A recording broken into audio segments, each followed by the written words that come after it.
Agelo le yang ka tong tivek arem lo pong tivek sile ka voice tivek arem lo pong sile chat rak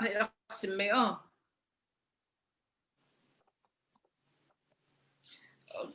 kami Facebook link ay rakwata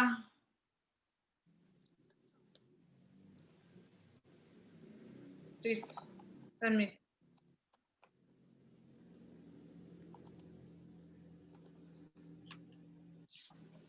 Atuzan the children post he biro anak kan nang iding mi he kan nakhan chang bentuk in Cheery Zahau se tuzan chana mitampi ni kanifian khodeu nang hading cha atia kol hol in chan handing tim to anak ngai lung sau te in ram thok in adong tiang nan kan zo pinak lai kanin som ha so chinuro dinya the children post din thana ni suinui phu interview lo phu kho tha de poku ga ro Cheery Zahau be phit ba le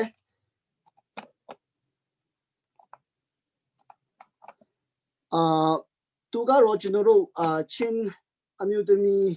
di lukhuni te chwa lo sha tu phit pi ro di aku la shi chinuro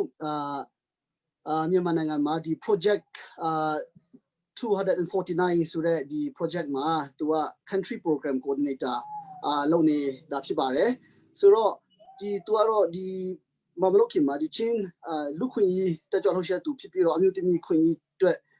te chwa lo sha tu phit ba le pi ro chinuro di uyopa nangan pong 29နိုင်ငံ28နိုင်ငံနာဒီလူခွင့်ရေး award human rights award ကို2018မှာချီးမြှင့်ပြီးတော့2019မှာဒီ UNDP ကand peace award ကိုလည်းသူရခဲ့ပါတယ်ပြီးတော့အဒီမတိုင်ခင်မှာလည်းကျွန်တော်တို့ Chin community တွေရပေးတဲ့Chin person of the year ကိုရရှိထားသူလည်းဖြစ်ပါတယ်ဆိုတော့ကျွန်တော်တို့ဒီနေ့ဒီသူနဲ့အဓိကဆွေးနွေးမှုလုပ်ဖို့တော့ဒီကခေါင်းစဉ်3ခုနဲ့ခွဲပြီးတော့ဒီချင်းလူမျိုးတွေအဓိကကြုံနေရတဲ့ဟာနဲ့ပတ်သက်ပြီးတော့နိုင်ငံရေးလူမှုရေးနဲ့ဒီ social economics တွေကိုကျွန်တော်ဆွေးနွေးတော့မှာဖြစ်ပါတယ်ဆိုတော့ဒီမှာ online ကနေကြည့်ရှုတဲ့ချင်း post operator တွေကိုလည်းဒီမေးခွန်းတွေမေးစရာတွေရှိတယ်ဆိုရင်လည်း chat box မှာဖြစ်ဒါမှမဟုတ် comment အနေပဲမေးမြန်းလို့ရပါတယ်ဆိုတော့ပြောချင်ပါတယ်ဆိုတော့ကျွန်တော်တို့ဒီCheeryမေခွန်းပထမမေခွန်းအနေနဲ့မေချင်တာကတော့ကျွန်တော်တို့ဒီ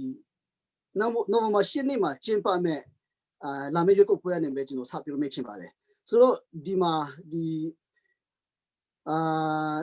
ရပောင်း20-30ဝန်းကျင်ပဲကြံတော့တဲ့ရွေးကောက်ပွဲကာလမှာကျွန်တော်လက်ရှိအစိုးရကနည်းနည်းအင်္ဂလိပ်လိုပြောမယ်ဆို aggressive ဖြစ်လာတာကိုတွေ့ရတယ်ဥပမာဒီ UDP ပါတီကို disband လုပ်တာဒါမှမဟုတ်ဒီရွေးကောက်ပွဲမကျင်းပနိုင်မဲ့နေရာတွေကျင်းရတာကအစပေါ့နော်ပြီးတော့ကျွန်တော်တို့ဒီ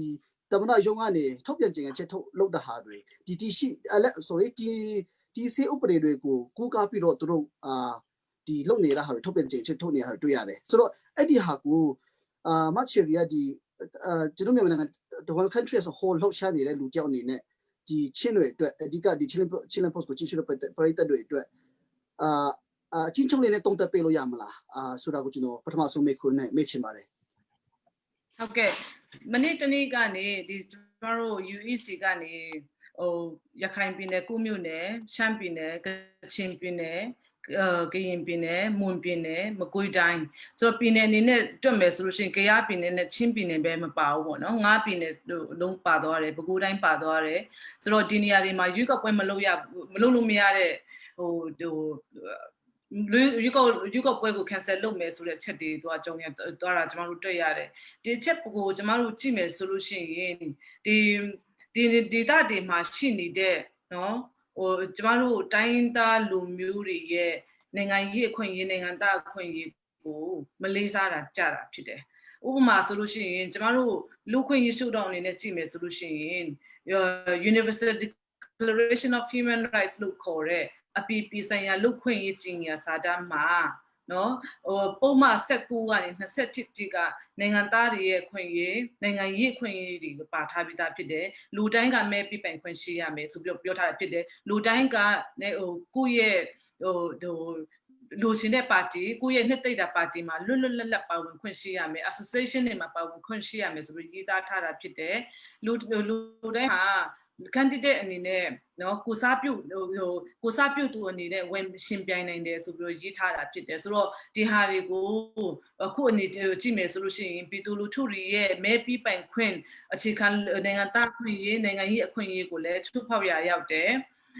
အဲ့ဒီနေရာဒီမှာရှိနေတဲ့အမတ်လောင်းတွေရဲ့ကိုစားပြုပိုင်ခွင့်ကိုဟာကိုငါကိုစားပြုမှာကျွန်မကိုစားပြုသူအနေနဲ့ရက်တည်ပါမယ်ဆိုပြီးတော့သူတို့ရဲ့နိုင်ငံသားနိုင်ငံရေးဆိုင်ရာအခွင့်အရေးတွေကိုလည်းချိုးဖောက်တဲ့အရာရောက်တယ်ဆိုတော့ဒါလူခွင့်ရေးရှုထောင့်အနေနဲ့ကြည်တာပါဆိုတော့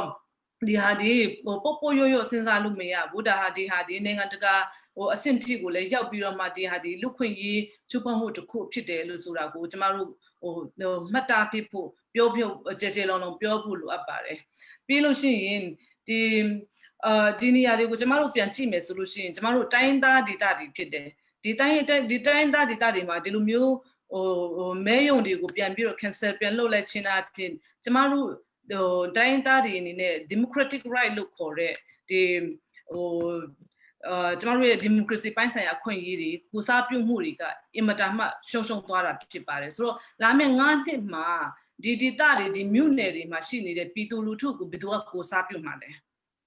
နော်အခုမဲယုံဖြတ်တဲ့နေရာတွေကိုဘယ်သူကကိုစားပြုမှာလဲသူတို့ရဲ့နိုင်ငံရေးအတန်ဒီဘက်မှာသွားစုစည်းမှာလဲသူတို့ရဲ့လူမှုရေးစီးပွားရေးလိုအပ်ချက်တွေကိုဘယ်သူကပြောပြီးတော့ဘယ်သူကစီမံခန့်ခွဲမှုလုပ်မှာလဲဆိုတော့ဒါကdemocratic representation လို့ခေါ်တဲ့ democracy ဆိုင်ရာကိုစားပြုမှုကိုတမင်တက်ချိုးဖောက်တာဖြစ်တယ်ဆိုတော့ဒီဟာလည်းပဲကျမတို့တမိုင်းမှာပေါ့နော်မှတ်သားရမယ့်အရာတွေဖြစ်တယ်နောက်တစ်ခုကကြတော့ဒီနေရာဒေသတွေကိုကြည့်မယ်ဆိုလို့ရှိရင်တချို့တွေကကြတော့စစ်ပွဲဖြစ်တဲ့နေရာဒေသတွေဖြစ်တယ်တချို့တွေကြတော့စစ်ပွဲတော့မဖြစ်ဘူးဒါပေမဲ့စစ်ပွဲရဲ့ဒဏ်ကိုခံနေရတဲ့နေရာဒေသတွေဖြစ်တယ်ဒီဟာကိုကြည့်ချင်းအဖြစ်ဒီဒေသတွေမှာကစစ်ရဲ့ဒဏ်လက်ခံရတယ်နိုင်ငံရေးကိုစားပြုမှုလည်းမရှိတော့ဘူးနိုင်ငံရေးအရာသူတို့ရဲ့အခွင့်အရေးဖြစ်တဲ့ဒီမဲလေးပြားလေးတွားချဖို့တောင်မှအခွင့်အရေးမရှိတော့ဘူးဆိုတော့စစ်ရဲ့ဖြစ်နေမှုလည်းခံရတယ်စစ်တပ်ရဲ့ဖြစ်နေမှုလည်းခံနေရတယ်ဒီနိုင်ငံရေးအင်အားရဲ့ဖြစ်နေမှုလည်းခံရတယ်ဆိုတော့ဒီနေရာတွေမှာဖြစ်နေမှုချုပ်ချယ်မှုတွေကလူမျိုးအရာတိုင်းသားအရာဖြစ်နေချုပ်ချယ်မှုတွေကနှစ်ဆဖြစ်နေတယ်လို့ကျွန်တော်တို့ပြောလို့ရတယ်ဆိုတော့ဒီဟာကအင်မတန်မှတမိုင်းမှာတော်တော်လေးစိုးဝါတဲ့မှတ်တမ်းလို့ကျွန်တော်တို့ပြောလို့ရပါလိမ့်မယ်ဆိုတော့ဒီလိုမျိုးလှုပ်ချင်တာဖြစ်အဲ့ဒါဆိုဘာဖြစ်လာနိုင်မလဲပေါ့ဆိုတော့ဒီနေရာတွေမှာခုနကျွန်မပြောသလိုကိုစားပြုမှု democracy ရကိုစားပြုမှုမရှိဘူးသူတို့ရဲ့နိုင်ငံသားနိုင်ငံရေးအခွင့်အရေးကိုသူတို့လေ့ကျင့်လို့မရဘူးဆိုတော့ဒီနေရာတွေမှာပြည်သူလူထုကဘာလုပ်တော့မှာလဲနော်လက်နဲ့ကင်အဖွဲ့အစည်းကိုပဲသူတို့တွားပြီးတော့အားကိုးမှာလားဘယ်လိုမျိုးနဲ့သူတို့ကဆက်ပြီးတော့ခရီးဆက်မလဲဆိုတဲ့ဟာစဉ်းစားစရာဖြစ်လာတယ်ဆိုတော့တနည်းအားဖြင့်ပြောရရင်သူတို့ဒီနေရာမှာရှိနေတဲ့လူထုတွေဒီနိုင်ငံရေးငင်းချမ်းတဲ့နိုင်ငံရေးဖြစ်စဉ် electoral ဖြစ်စဉ်ဒီရွေးကောက်ပွဲဖြစ်စဉ်မှာဘာမှလာအောင်တမင်တက်ဘီးဖက်တယ်လို့မျိုးဖြစ်နေတယ်လို့ကျမတို့ပြောချင်တယ်ကျမတို့အဲ့လိုပဲသုံးသပ်မိပါတယ်ဟုတ်ကဲ့ဒီရွေးကောက်ပွဲနဲ့ပတ်သက်ပြီးတော့ဒီအစိုးရရဲ့ဒီလက်ရှိလူခဲ့တဲ့ရပောင်30-40အတွင်းလှုပ်ရှားမှုတွေကိုဒီအချင်းလေးနဲ့တုံ့တက်ပေးတဲ့အတွက်ကျေးဇူးနဲ့တင်ပါတယ်ဆိုတော့ကျွန်တော်တို့ဒီနိုင်ငံကြီးနဲ့ဒီရွေးကောက်ပွဲနိုင်ငံကြီးကိုတစ်ချက်လေးပြန်ထားပြီးတော့မှကျွန်တော်ပြန်မေးလိုက်မယ်ဆိုတော့မချီရကျွန်တော်တို့ဒီလူငယ်တွေတိထားတဲ့လောက်ကတော့ဒီအိန္ဒိယပြည်မီဇိုရမ်မှာအခြေစိုက်ပြီးတော့အရင်တုန်းမှာဒီမြန်မာပြည်အတွက်လှုပ်ရှားခဲ့တယ်လို့ကျွန်တော်တို့သိရပါတယ်။တဲ့နဲ့ပတ်သက်ပြီးတော့ကျွန်တော် case incident နှစ်ခုကျွန်တော်ချင်းသမိုင်းမှာကြုံနေရတဲ့ဒီဟာချင်းသမိုင်းအဓိကဒီအိန္ဒိယပြည်မီဇိုရမ်မှာကြုံခဲ့ရတဲ့ဟာနဲ့ပတ်သက်ပြီးတော့ကျွန်တော်မေးချင်တာရှိပါတယ်။အဲ့ဒါကတော့ဒီမချီရီဒီ Women League of Chinland လှုပ်ရှားတဲ့ချိန်မှာမီဇိုရမ်ပြည်လွန်ခဲ့တဲ့2 decades လောက်မှာပေါ့နော်လွန်ခဲ့တဲ့ပေါင်း20ဝန်းကျင်မှာ ကျွန်တော်ချင်းတွေတကယ်ခက်ခဲကြုံခဲ့ရတာဟာရှိပါတယ်အဲ့ဒါကတော့ဒီ mass eviction Mizoram ပြည်မှာဒီချင်းပြည်သူတွေအတင်းအနမဒီ Mizoram ပြည်နေထွက်ခိုင်းတာဟာကြုံခဲ့ရပါတယ်ဒီတစ်ဖက်နေပြောမယ်ဆိုဒုက္ခတွေပေါ့ refugee တွေပြီးတော့လူတက်မြေအဲ့ဒီဟန်တဲ့ပတ်သက်ပြီးတော့မှချေလှုပ်ရှားခဲ့တဲ့ဟာလေးကိုအချင်းချုံလေးသိချင်ပါတယ် background အနေနဲ့ပေါ့နော်ဆိုတော့ number ဒုတိယချက်ကတော့ဒီအဲ့ဒီတစ်ဆက်တည်းမှာပဲ2003-2004အနေဆက်လက်ပြီးတော့အိန္ဒိယမီဇိုရမ်ပြည်မှာဒုက္ခကြုံနေရတဲ့အချိန်မှာပဲကျွန်တော်တို့နေဆက် data တွေဖြစ်တဲ့ချင်းပြည်တွေမှာချင်းနေစုနေပြမှာကျွန်တော်တို့နေ့90မှာတကြိမ်ဖြစ်တဲ့မောက်တမ်ကြောင့်ဒုက္ခတွေကြုံခဲ့ရတဲ့လူတွေအတွက်မချီရတကယ်တကြွလှုပ်ရှားခဲ့တယ်လို့ကျွန်တော်သိရပါတယ်အဲ့ဒီနဲ့ပတ်သက်ပြီးတော့ online တွေမှာကျွန်တော်တို့အခုလက်ရှိတည်င်းတွေဖွင့်နေတာဟာပြက်နေတာအများကြီးရှိတယ်ဆိုတော့ကျွန်တော်တို့လေ့လာထားတဲ့လို့မချီရအဲ့ဒီချိန်မှာကုတိုင်ပူပေါင်းပါဝင်ပြီးတော့data ခံပြည်သူတွေကိုကူညီတဲ့ advocacy နိုင်ငံတကာလေးတွားတယ်မှတ်တမ်းတွေလည်းပြုစုတယ်လို့ကျွန်တော်တို့သိထားတာဖြစ်တဲ့အတွက်ကြောင့်မချီရီကအချင်းချုံလေးနဲ့အဲ့ဒီတမိုင်းကြောင်းလေးဘယ်လိုဖြစ်စဉ်တွေလို့ဘယ်လို activity လုပ်ခဲ့တယ်ဆိုတဲ့ကိုကျွန်တော်မေ့ချင်ပါတယ်ဟုတ်ကဲ့ကျွန်တော်ကဒီမြန်မာနိုင်ငံမှာဆယ်တန်းအောင်ပြီးတော့1999မှာမီဇိုရမ်ရောက်သွားတယ်ရောက်ချင်းမြို့သမီးများအဖွဲ့ဒီကကျွန်မကို recruit လုပ်ပါတယ်သူတို့ရဲ့ member အတွက်ဆိုတော့ကျွန်မ volunteer တန်းလုပ်တယ်ရောက်ချင်းပဲကျွန်မ volunteer တန်းလုပ်တယ်အဲ့မှာကျွန်မရဲ့ဆရာမတွေကတော့အခု Australia တွေရောက်ကြပြီ American တွေရောက်ကြပြီမတူပီဘက်ကဆိုလို့ရှိရင်ဆရာမ Zidam ဖလန်ဘက်ကဆိုလို့ရှိရင်ဆရာမ Nondim ဟာခါဘက်ကဆိုလို့ရှိရင်ဆရာမချင်းဒီလူတွေနဲ့ဒီကျမတို့ရဲ့ရှိကဆရာမတွေနဲ့အများကြီးအလုပ်လုပ်ခဲ့တယ်အဲ့မှာ2003မှာကျမတို့ခုနဘာနှင်းပြောတယ်လို့ပဲကျမတို့ရဲ့ဒီချင်းဒုက္ခသည်တွေကိုမီဇိုရမ်မှာပြဿနာတွေအများကြီးတက်လာတဲ့ချိန်မှာကျမတို့ကဒီတိုင်းပဲလက်ပိုက်ကြည့်နေလို့မရတော့ဘူးဆိုတော့ကိုတိတဲ့ပညာတော့မရှိဘူး documentation ဘယ်လိုလုပ်ရမလဲဆိုတာတော့မသိဘူးဒါပေမဲ့ကင်မရာလေးယူပြီးတော့မှကိုဒုက္ခရောက်နေတဲ့ကိုချင်းတွေကိုအဲ့လိုမျိုးလိုက်ကူညီရင်းနဲ့တပ်ပုံတွေရိုက်မှတ်တမ်းတင်တွေလုပ်အဲ့လိုမျိုးတွေလုပ်ရင်းနဲ့ကျမတို့ human rights လူခွင့်ရေးချိုးဖောက်မှုတွေနဲ့ပတ်သက်ပြီးတော့ documentation တွေစပြီးတော့လုပ်လာခဲ့ကြတယ်အဲ့ဒါတွေကိုနိုင်ငံတကာမှာပြောမယ်လုပ်တဲ့ချိန်မှာကျမတို့မီဇိုရမ်မှာချင်းတွေအများကြီးရှိတယ်ဒုက္ခတွေအများကြီးရောက်နေတယ်ဆိုတဲ့ဟာကိုလူတွေကလည်းမသိဘူးအဲ့ချိန်မှာဆိုလို့ရှိရင်ကျမကတရက်ကြတော့အရန်ပင်ပန်းပြီးတော့မှအဲ့လိုမျိုးဆူတောင်းလိုက်တဲ့ချိန်မှာဘုရားသခင်လို့ကျမတို့ရဲ့လူမျိုးတွေအရန်ဒုက္ခရောက်နေတယ်ချင်းပြည်နယ်မှာနေလို့မရဘူးစစ်တပ်အောက်မှာကျမတို့နေလို့မရဘူးမီဇိုရမ်အိန္ဒိယပြည်ရောက်လာတယ်ဒီမှာနှင်ခံရတယ်နိုင်ငံတကာကျမတို့မသိဘူးကျမတို့ကဘာဖြစ်လို့ဒီလိုမျိုးလူမျိုးဖြစ်အောင်ဖန်တီးထားတာလဲဆိုပြီးကျမဆူတောင်းတယ်ဘုရားကိုရန်ရှာတယ်အဲ့ဒီအချိန်မှာကျမရဲ့စိတ်ထဲမှာပေါ်လာတဲ့ဟာကနိုင်ငံတကာသိအောင်ကသမီးလုပ်ရမှာဆိုစကလုံးတစ်ခုပဲပေါ်လာတယ်အဲ့ရနေစပြီးတော့ကျမကတောက်လျှောက်ဒီလူခွင့်ရေးဘက်ကိုချီစုံပစ်ဝင်သွားတာဖြစ်တယ်ဆိုတော့2003ကနေ2004ရောက်လာတော့ကျမတို့ Women's League of Chinland ဆိုပြီးတော့ချင်းပြည်အမျိုးသမီးများအဖွဲ့ချုပ်ဆိုပြီးတော့မျိုးနွယ်စုပေါင်းစုံချင်းမျိုးနွယ်စုပေါင်းစုံစုပြီးတော့ကျမတို့အဖွဲ့အစည်းလုပ်တယ်အဓိကလုပ်တာကကျမတို့ချင်းမျိုးသမီးတွေကိုသင်တန်းပေးတယ် capacity building လုပ်တယ်နောက်ပြီးတော့ကျမတို့ချင်းပြည်နယ်မှာရှိနေတဲ့လူခွင့်ရေးချိုးဖောက်မှုတွေကိုကျမတို့ documentation လုပ်တယ်ပြီးတော့ချင်းပြည်နယ်မှာလိုအပ်နေတဲ့ပြည်ငယ်ရေးကျန်းမာရေးကျန်တဲ့ development ပိုင်းဆိုင်ရာကိုကျမတို့တောက်လျှောက်လုပ်နေတယ်ပြီးလို့ရှိရင်ကျမတို့ဒီအိုင်ဇွန်မြို့မှာဆိုလို့ရှိရင်ဒီလိုမျိုးဒုက္ခခံမရင်းချင်းခံနေရတဲ့အရိုက်ခံရတဲ့ယောက်ျားတွေရိုက်ခံရတဲ့အဲ့လိုမျိုးအမျိုးသမီးတွေအတွက်ကျမတို့ safe house လုပ်တယ်အမျိုးသမီးတွေလက်မှုပညာတွေတင်လို့ရအောင်ကျမတို့ waving center တွေလုပ်တယ်ဆိုတော့ဒါမျိုးတွေကျမတို့ activity လေးတွေအများကြီးလုပ်တယ်2006-2009ရောက်လာတဲ့ချိန်မှာကျမတို့ချင်းပြည်နယ်မှာကျွတ်တွေပေါ်လာပြီးတော့မှဒီဝါက50တကြိမ်မှာဝါကအသေးသေးတယ်အဲ့ဒီအသေးတွေကကျွတ်တွေစားလို့ရှိရင်ကျွတ်တွေကမြို့ပြန့်သွားတယ်အစမတန်မြို့ပြန့်သွားတယ်မြို့ပြန့်သွားတဲ့ချိန်မှာလေကကျမတို့ဒီတောင်ယာကအစားအစာတွေကိုဒီကျွတ်တွေကသွားစားတယ်ဆိုတော့ကျမတို့ရွာသူရွာသားတွေကစားစရာမရှိတော့ဘူးအဲ့ချိန်မှာ2006-2009တဖြည်းဖြည်းနဲ့ပြဿနာတွေကကြီးလာတော့ကျမတို့အဲ့တုန်းကဒီချင်း humanitarian relief committee ဆိုပြီးတော့ကျမတို့အဖွဲ့တွေထောင်ခဲ့ကြတယ်ဆိုတော့အဲ့မှာဆိုလို့ရှိရင်ကျမတို့ Women's League of Chinland ပါတယ်ပြီးတော့ CNF ပါတယ်ပြီးတော့ Mara People's Party ပါတယ် ZCD ပါတယ် ပြီးလူငယ်အဖွဲ့အစည်းတွေပါတယ်ဆိုတော့ကျမတို့အဖွဲ့တွေပေါင်းပြီးတော့မှဒီလိုမျိုးဒုက္ခရောက်နေတဲ့ကျမတို့လူတွေကိုကျမတို့တက်နိုင်တဲ့လောက်ကူညီပြီးမယ်ဆိုပြီးတော့လုံရင်းနဲ့ကျမတို့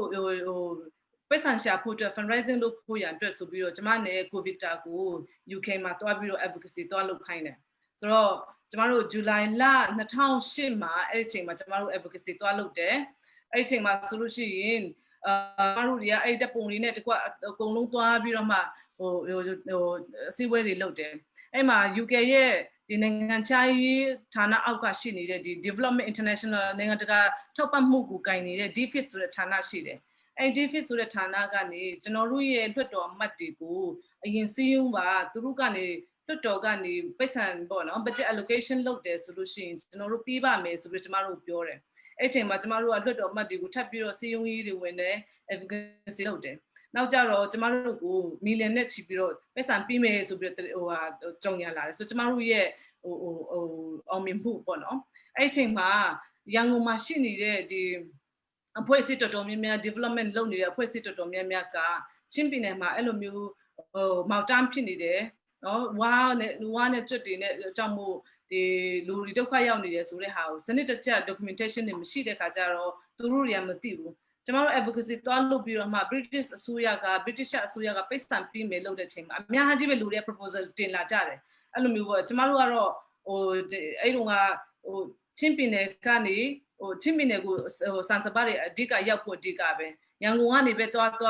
ကလေးမျိုးနယ်ကနေပဲတွားကျမတို့မီဇိုရမ်ဘက်ကနေနယ်ဆက်ကနေဆိုင်ဟာတို့နော်ဂျမ်ဖိုင်တို့တီတင်ဘက်ကတွန်းဆောင်ဘက်ကအဲ့ဒီဘက်ကနေပဲတော့ဘယ်ကနေပဲတော့ဆိုင်ရောက်ရင်ပြီးပြီဆိုတဲ့စိတ်ဓာတ်နဲ့ကျမတို့တွေကadvocacy လုပ်တာဖြစ်တယ်အောင်မြင်ခဲ့တယ်ဆိုတော့အဲ့မှာဆိုလို့ရှိရင်တော်တော်များများကျမတို့ကတီတင်ဘက်ကိုတွန်းဆောင်ဘက်ကိုသွားဖို့ဆိုလို့ရှိရင်ဂျမ်ဖိုင်ကနေဗာလဲရွာနာမီတော်မိသွားပြီအဲ့ဘက်ကိုကျမတို့သွားရတယ်စံနေသွားပြီးရတယ်ပြင်ဂျမ်ဖိုင်ဘက်ကနေဖာကွန်ဘက်ကိုသွားပြီးတော့စံနေသွားပြီးရတယ်ဆိုင်ဟာဘက်ကနေအဲ့လိုလည်းပြီးရတယ်ဆိုတော့နီးမျိုးစုံနဲ့ကျမတို့ချင်းပြည်နယ်မှာစံစပါးတွေပို့အောင်ရအောင်ကိုလုပ်ခဲ့ကြတာဖြစ်တယ်ဆိုတော့အဲ့တုန်းကလုပ်ခဲ့တဲ့အရာတွေထဲမှာဆိုလို့ရှိရင်ကျမတို့က collective effort နဲ့လုပ်တာဖြစ်တယ်ဆိုတော့အခုနောက်ပိုင်းမှာတယောက်ကလုပ်တယ်လူကဒီလိုလုပ်တယ်ဆိုတဲ့ဟာကဒီ story တစ်ခုလုံးကို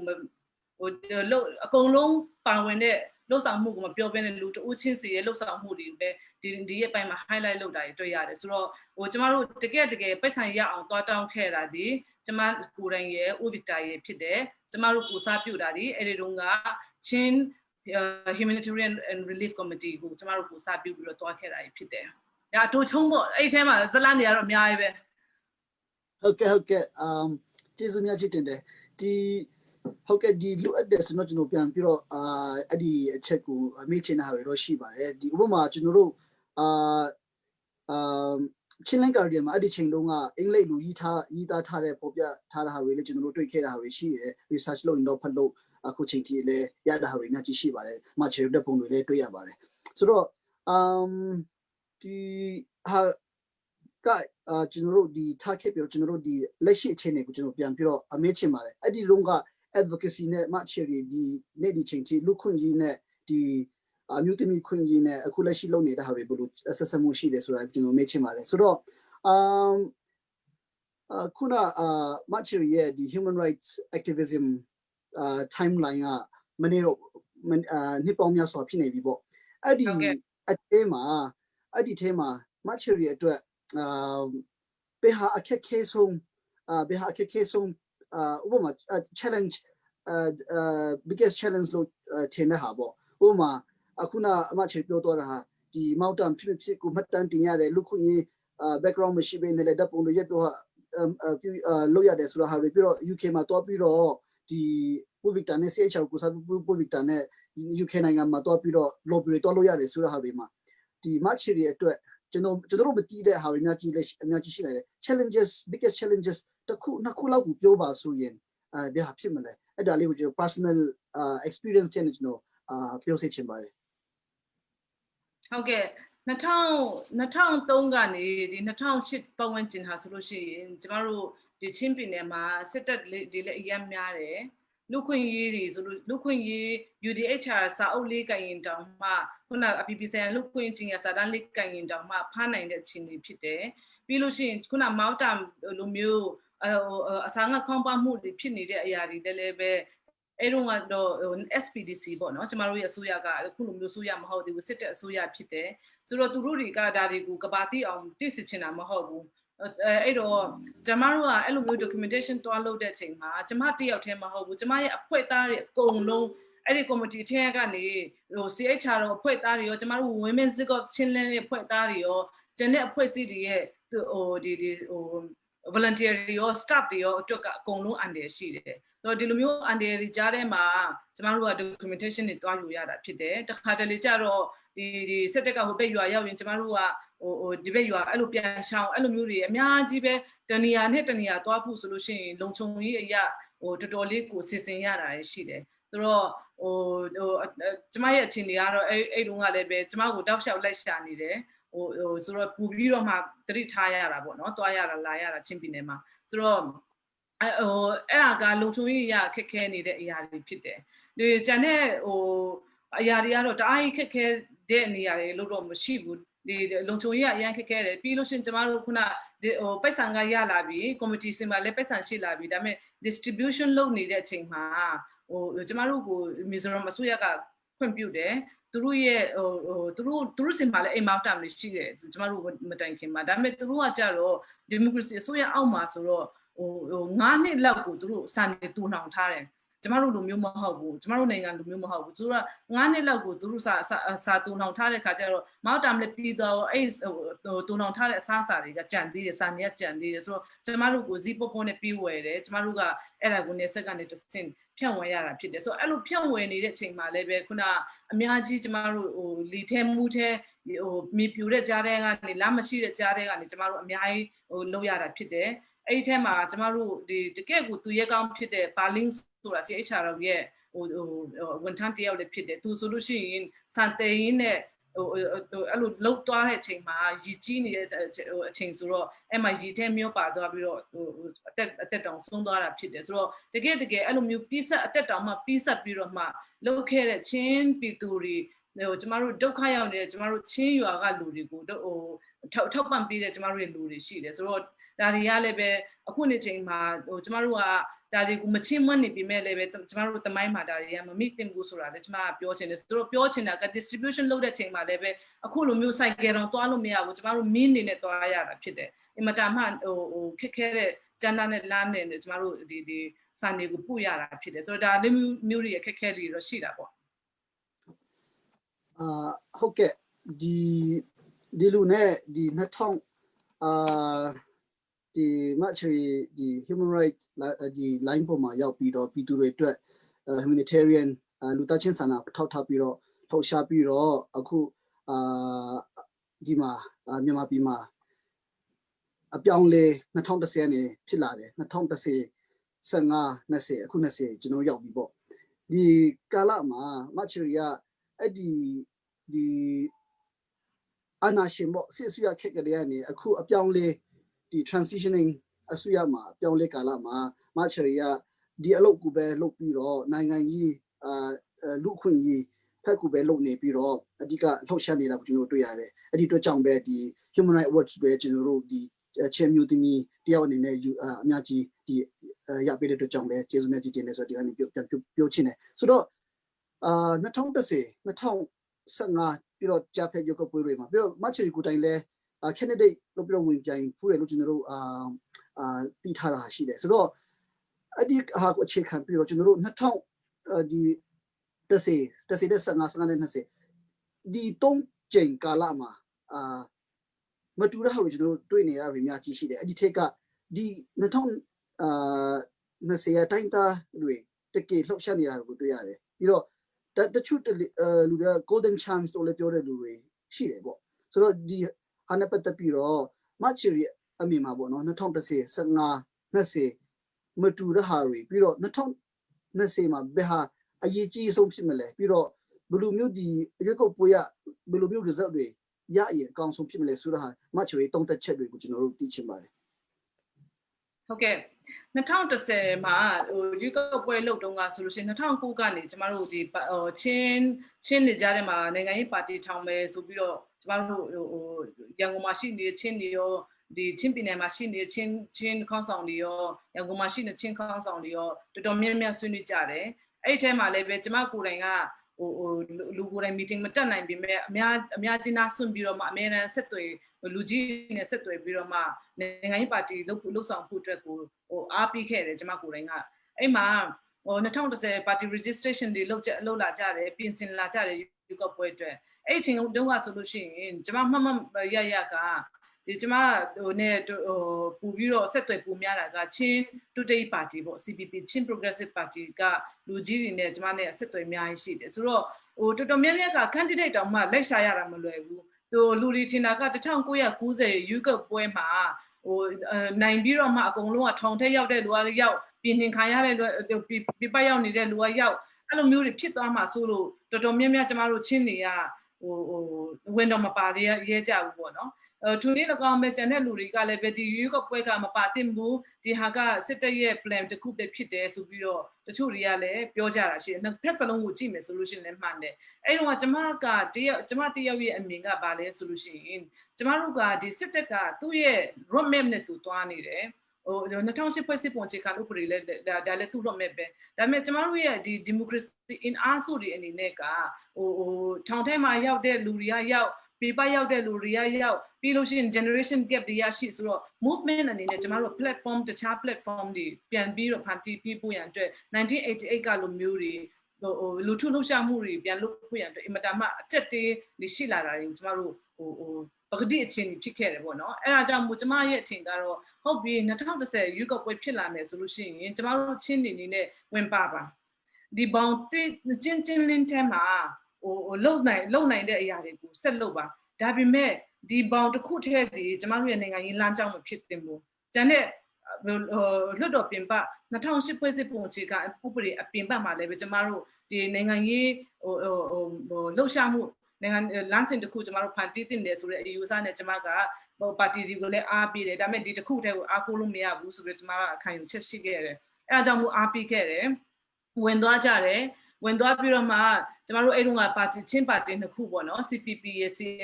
CNDP ရဲ့နှစ်ခုအနေနဲ့ဝင်သွားတဲ့အချိန်မှာဒီလွတ်တော်ဟာဆိုလို့ရှိရင်ကျမနေပြည်တော်ရောက်သွားတော့2017မှာကျမနေပြည်တော်ရောက်သွားတော့တကယ်ချင်းတွေကဟို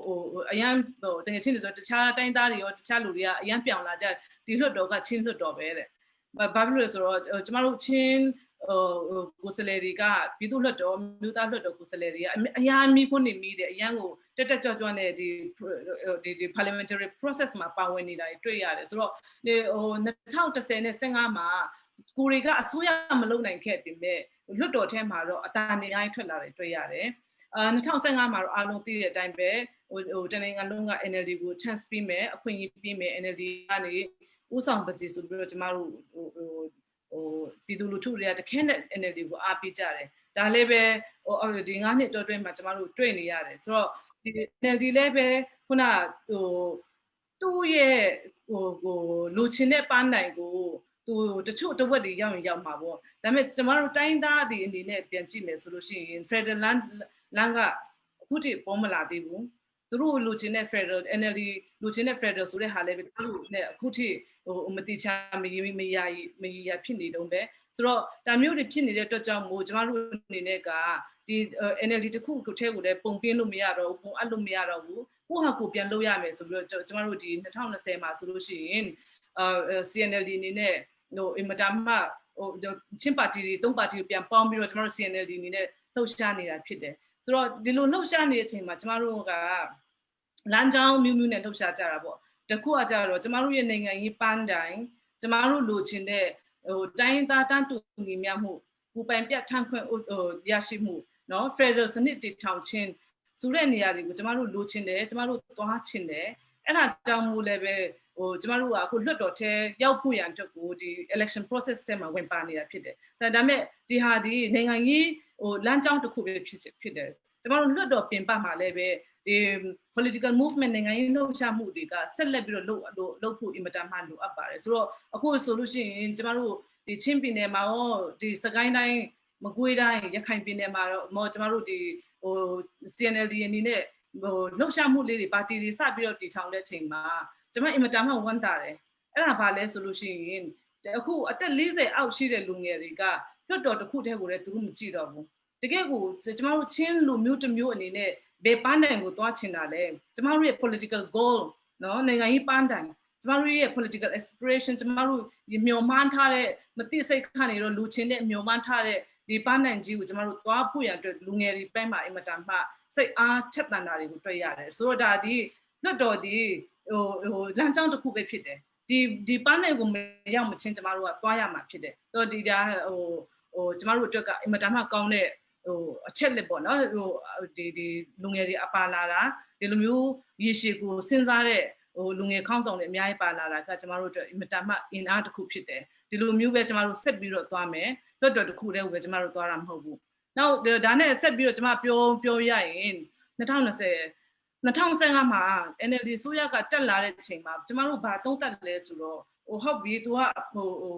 မြေပြူကမ်းပုံပေါ့သူကတော့နိုင်သွားပြီဒါပေမဲ့အစိုးရဖြစ်လာတော့မယ်ဆိုလို့ရှိရင်ခုနခေါင်းကနေကန်ရမလားခြေထောက်ကနေကန်ရမလားမသိချဘူးဆိုတော့အဲ့ဒါဒီကျမတို့ CNLD အတွက်အင်မတန်မှကောင်းတဲ့သင်ခန်းစာဖြစ်တယ်အဲ့ဒါကြောင့်မို့ကျမတို့ CNLD နေနဲ့ပါတီကိုမှတ်ပုံမတိုင်ခင်ကတည်းကဘယ်လိုသွားမလဲ structure ဘယ်လိုသွားမလဲပါတီတွင်းထဲမှာခုနပုံကိုကြီးကိုယ်မှုမရှိအောင်နော်တူးတဲ့ဥက္ကဋ္ဌတူးထဲကနေပဲအကုန်လုံး top down decision မလုပ်အောင်အောက်ခြေကနေဘယ်လိုလုပ်မလဲဆိုတော့ structure တွေအများကြီးကျမတို့ညှိရတယ်ကျမပါတီတွင်းထဲမှာ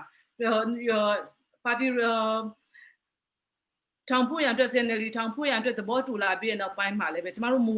ဝါဒတွေအများကြီးညှိရတာရှိတယ်ဆိုတော့အခုဆိုလို့ရှိရင်ကျမတို့ကအစိုးရဖြစ်လာတာနဲ့ဘယ်လိုကန်တွင်ရမလဲဒီကိစ္စကဘယ်လိုကန်တွင်ရမလဲဆိုတာကိုကျမတို့အခုမူဝါဒလေးထုတ်ထားပြီးဒီစာအုပ်လေးလည်းအားလုံးဖတ်စစ်ချင်တယ်ဒီစာအုပ်လေးကိုဆိုတော့ဒါအတူလေးပဲဖြစ်တယ်အရှိရစာအုပ်အထူကြီးနဲ့လည်းထွက်လာလိုက်မယ်ဆိုတော့ဒီလိုမျိုးသင်ခန်းစာယူပြီးတော့မှကိုရီးယားအစိုးရဖြစ်လာပြီဟဲ့ဆိုလို့ရှိရင်လေယာမီကိစ္စဥပဒေဘယ်လိုလုပ်မလဲစီးပွားရေးကိစ္စဘယ်လိုလုပ်မလဲပညာရေးကိစ္စဘယ်လိုလုပ်မလဲကျန်းမာရေးကိစ္စဘယ်လိုလုပ်မလဲရင်းနှီးမြှုပ်နှံမှုကိစ္စဘယ်လိုလုပ်မလဲကုန်သွယ်ရေးဘယ်လိုလုပ်မလဲနော်ဒါတွေကစားလို့ကျမတို့အကုန်လုံးဒီထဲမှာဆွေးနွေးထားတယ်မူဝါဒတွေထဲမှာလည်းဆွေးနွေးထားတာဖြစ်တယ်ဆိုတော့အချိန်ရရင်လည်းအဲ့ဒါကြီးကျမထပ်ပြီးတော့ပြောချင်ပါသေးတယ်ဟုတ်ကဲ့အခုနမချရီpoint out လောက်တော့တာအချက်အများကြီးရှိတယ်ဒီ2010တုန်းကဘယ်လောက်ထိ candidate တောင်ရှာဖို့ခက်တယ် candidate ရပေးဖို့ဘယ်လောက်ဒီဆုံးဖြတ်ချက်ချတဲ့နိုင်တဲ့လူလောက်နေခဲ့တယ်ဆိုတာဟာတွေအတွေ့အကြုံလေးရှင်းပြတယ်ပြီးတော့တခြားဒီရွေးကောက်ပွဲနိုင်ငံကြီးလမ်းစဉ်မှာလမ်းကြောင်းမှာဒီလမ်းကြောင်းတစ်ခုပဲဖြစ်တဲ့တခြား extra တခြားလမ်းကြောင်းတွေများကြီးရှိတယ်ဆိုတာတွေထောက်ပြသွားတာတွေ့ရတယ်ပြီးတော့ဒီကျွန်တော်တို့ပန်းနိုင်ဖြစ်တဲ့ Federal ကိုရနိုင်ဖို့အတွက်ဒီ Parliament ဒီရွေးကောက်ပွဲနိုင်ငံကြီးတစ်ခုထဲမှာပဲ extra parliamentary process အကြောင်းကိုလည်း highlight လုပ်တော့တာတွေ့ရတယ်ဆိုတော့ကျွန်တော်နောက်မှမေးဖို့တော့စဉ်းစားထားတယ်ဒါပေမဲ့ဒီဟာနဲ့ဆက်ဆက်မှုရှိနေတယ်ဆိုတော့ဒီခုနမချေလေးပြောသွားတယ်2015တုန်းမှာတော့ကဲNLD ကိုပဲအားကူကြရအောင် NLD မှာပဲအကုန်လုံးစုပုံခဲ့တယ်ပေါ့ဒါပေမဲ့ကျွန်တော်တွေ့ခဲ့ရတဲ့ဟာကဒီငင်းချင်းဖြစ်စင်မှာပြီးတော့ဒီ Parliament အတွင်းထဲမှာပဲဖြစ်ကျွန်တော်တို့Parliament ရောက်တော့တယ်ကျွန်တော်တို့ချင်းပြည်ကနေတခြားတိုင်းသားတွေတော့အများကြီးမပြောဘဲနဲ့ကျွန်တော်ချင်းအကြီးကိုပဲကြည့်မယ်ဆိုရင်ချင်းပြည်ကနေဒီ Parliament အမတ်ဖြစ်သွားတဲ့သူတွေလူငယ်တယောက်လေးရှိပါတယ်ဒီ policy ပိုင်းဆိုင်ဆွေးနွေးနိုင်မဲ့လူတွေရှိပါတယ်ဒါပေမဲ့ကျွန်တော်ကကြည့်မယ်ဆိုရင်တော့သူတို့စကားမပြောနိုင်ဘူးဒီ Parliament မှာတိတ်ပြီးတော့ဒီသွတ်တော်ရဲ့အဓိကတစ်ခုဖြစ်တဲ့မေဆန္ဒကူစားပြုမှုတောင်မှသူတို့မလုပ်နိုင်တာတွေ့ရတယ် policy ပိုင်းဆိုင်ရာဆွေးနွေးတာတော့တစ်ချက်ထားလိုက်အောင်ဆိုတော့ဒီထဲမှာဘာဖြစ်လို့ဒီဟာတွေဖြစ်နေလဲဆိုတော့ဘယ်လိုသုံးသပ်မိလဲပြီးတော့ number 2ချက်မှာအခု parliamentary process မဟုတ်ဘဲ extra parliamentary process ကနေဒီကျွန်တော်တို့ရဲ့ဘန်းတိုင်ဖြစ်တဲ့ Federal ရနိုင်ဖို့အတွက်ဒီတွားနေတဲ့ NCA လမ်းကြောင်းကလည်းပေါက်ခတ်ပြီးတော့ပြောတဲ့လူတွေရှိတယ်ပြီးတော့ဒီအခုရက်နေတယ်ဆိုပြီးတော့ပြောတဲ့လူတွေရှိတယ်ဒါပေမဲ့မကြတဲ့ခင်ဗျားပဲတို့တခါကြည့်ပါနိုင်တယ်ဘို့တော့ဒီဖြစ်စဉ်မှာဘာဖြစ်လို့ဒီဟာတွေဖြစ်သွားလဲပြီးတော့ကျွန်တော်တို့ဒီတိုင်းသားအမျိုးတိုင်းသားပါတီနဲ့တိုင်းသားလူမျိုးနေနဲ့ကျွန်တော်တို့လွန်ခဲ့တဲ့ ngani atwe chongku ji me su no phis di yogo di NCA ဖြစ်စင်မှာဘယ်လောက်ကျွန်တော်နင်းနာခဲ့လဲဆိုတာတွေကိုလည်းအချင်းချုံလေးနဲ့အတုံးသက်ပေးဖို့ကိုပြောချင်တယ်ပြီးတော့တစ်ခုနောက်ထပ်ထက်ချင်တာကတော့ကျွန်တော်တို့ဒီဟာရီလမ်းကြောင်းဖြစ်နိုင်ဖို့အတွက်ကြံ့ခိုင်ကြီးကကျွန်တော်တို့ကဒီမိုကရေစီလမ်းကြောင်းကိုဖော်ပေးတယ်လို့ပြောတယ် NLD ကလည်းကျွန်တော်တို့ကပဲနှစ်ပေါင်း30တိတိုက်ပြီးတော့ဒီ opposition non violence နဲ့လုပ်တဲ့အတွက်ကြောင့်ဒီဟာတွေဖြစ်လာတယ်ပြီးတော့ credit ယူကြတာဟာတွေရှိတယ်အဲ့ဒီထဲမှာကျွန်တော်တို့ကဒီဘယ်ဟာကိုယုံရမှန်းတော့ပြီးသူလည်းမသိတဲ့အခြေအနေမှာရှိနေတယ်ဒီဟာတွေကိုမချီရဘူးလို့တုံးတက်မိလဲကျွန်တော်တို့ကြံ့ခိုင်ကြီးကိုကျေးဇူးရှင်လို့ခေါ်ရမလား NLD ကိုပဲခေါ်ရမလားဒါမှမဟုတ် Federal ဆိုတာကသူတို့ကပေးရမလားကျွန်တော်တို့ယူရမလားဘယ်မှာတော့ယူမလဲဘယ်ကနေတော့ပေးမလဲဆိုတာဟာတွေကပြီးသူလည်းတက်ပြီးတော့မရှိမှုဖြစ်နေတယ်အဲ့ဒီဟာနဲ့ပတ်သက်ပြီးတော့မချီရအမီလေးကိုအချင်းချုံလေးနဲ့တိချင်ပါတယ်ဆရာကမြို့ခွန်းနဲ့အများကြီးပြီးတော့ကျမကိုအချင်းချုံပဲဖြေခိုင်းတယ်အဲ့မြို့ခွန်းတွေကတနေ့ကိုဆွေးနွေးလို့ရတယ်မြို့ခွန်းတွေလေဒီမိုကရေစီလမ်းကြောင်းကိုကျမတို့ဒီကိုရောက်လာတာက NLD ကြောင့်မဟုတ်ဘူးဘယ်သူကြောင့်မှမဟုတ်ဘူးစစ်တပ်က1988ကနေသူက absolute power သူနော် power ကိုအကျွတ်မဲ့ကင်ထားပြီးတော့မှတောက်လျှောက်သူ့လမ်းသူ့ roadmap နဲ့သူသွားနေတယ်ဆိုတော့နောက်ဆုံးကြတော့ဒီတိုင်းသွားနေလို့အဆင်မပြေဘူး globalization ရှိလာတယ်ပြီးလို့ရှိရင် geopolitics ပေါ့ဒီပထဝီအနေထားနိုင်ငံကြီးကလည်းအများကြီးပြောင်းလာတယ်ကျမတို့အိန္ဒိယချင်းတွေကိုကြည့်မယ်ဆိုလို့ရှိရင်ကျမတို့ထက်နှစ်ပေါင်း50ရှိမှရောက်နေတယ်တရုတ်ပြည်ရောအိန္ဒိယရောထိုင်းရောကျမတို့အရန်ထင်သိနေဘင်္ဂလားဒေ့ရှ်တောင်မှကျမတို့ရှိမှရောက်နေတယ်စီပွားရေးရဆိုလို့ရှိရင်ဆိုတော့ဒီလိုမျိုးချင်းတွေမှာကျမတို့ရောက်နေတဲ့အချိန်မှာဒီတိုင်းစစ်အာဏာရှင်စနစ်ကြီးနဲ့တရားဟုတ်တဲ့ခဏနာမည်တမဟုတ်ခံနေရတဲ့အဆင့်ကနေမဖြစ်တော့ဘူးဆိုပြီးသူတို့ဘာသာသူတို့ process လုပ်နေတာပေါ့နော်ဆိုတော့ဒီအပေါ်မှာကျမတို့တွေကကျေးဇူးတင်ရမလားဆိုတော့ကျေးဇူးတင်စရာလည်းမလိုဘူးအရင်တော့ကသူတို့လုပ်ခဲ့လို့ကိုရီနှစ်ပေါင်း80လုံးဘဝတွေပြတ်ခဲ့တယ်နော်အများကြီးမိသားစုတွေ community တွေပြတ်သွားတယ်စစ်ပွဲတွေကြောင့်အများကြီးကိုရီးယားရှုံးခဲ့တဲ့အရာတွေအများကြီးရှိတယ်ဆိုကျေးဇူးတင်စရာလည်းမလိုဘူးဒီ process မှာ democratic process ဒီ political transformation လုပ်လာတဲ့အချိန်မှာလည်းပဲစစ်တပ်ကနော်သူ့အတွက်အကျိုးမြတ်တွေအများကြီးရှိတယ်ဘာလို့လဲဆိုတော့သူက EACC နေလို့ရသွားပြီအခုလည်း25ရာခိုင်နှုန်းနဲ့လွှတ်တော်ထဲမှာ EACC နေလို့ရပြီနော်အင်မတန်မှအရေးကြီးတဲ့ဒီဝန်ကြီးဌာနတွေမှာနေဆက်ဝန်ကြီးဌာနတို့နော်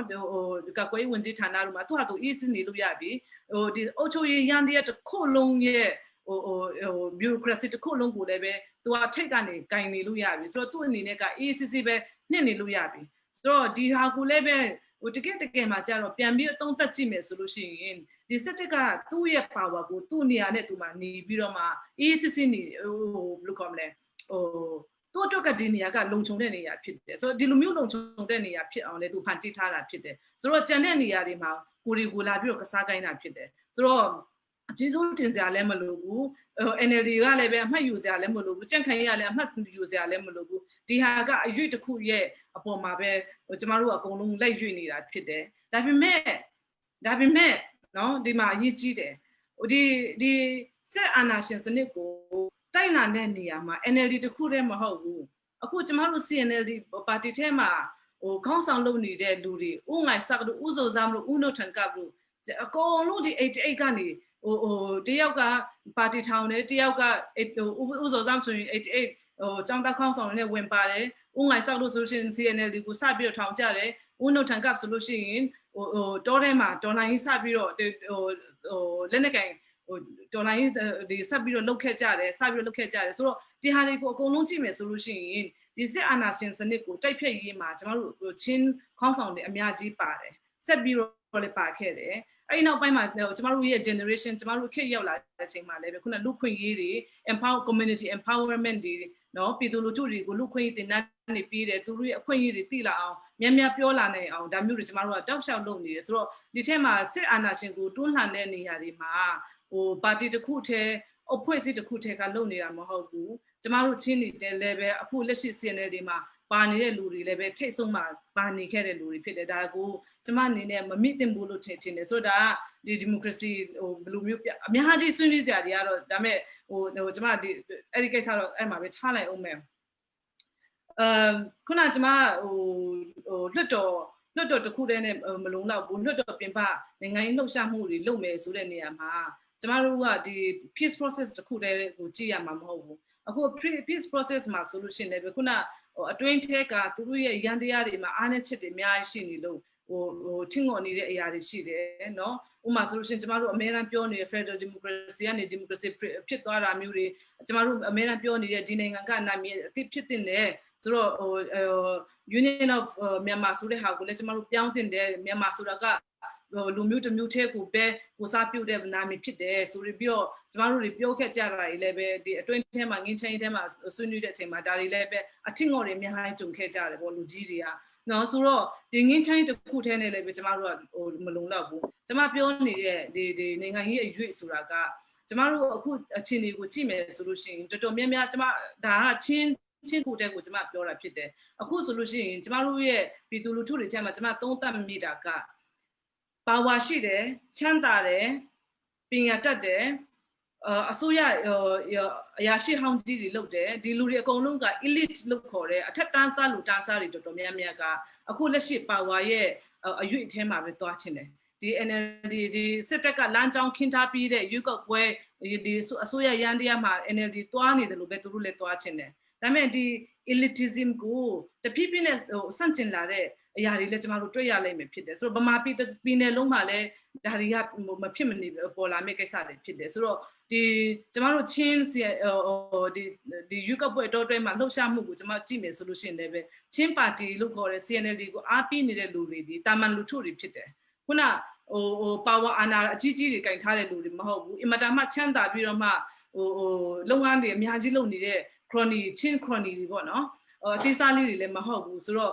့ဒီဟာကပြည်သူလူထုရဲ့လှုပ်ရှားမှုတွေပြည်သူလူထုကိုတကယ်ပဲအရေးပါတဲ့အရေးထားတဲ့လှုပ်ရှားမှုလေးတွေ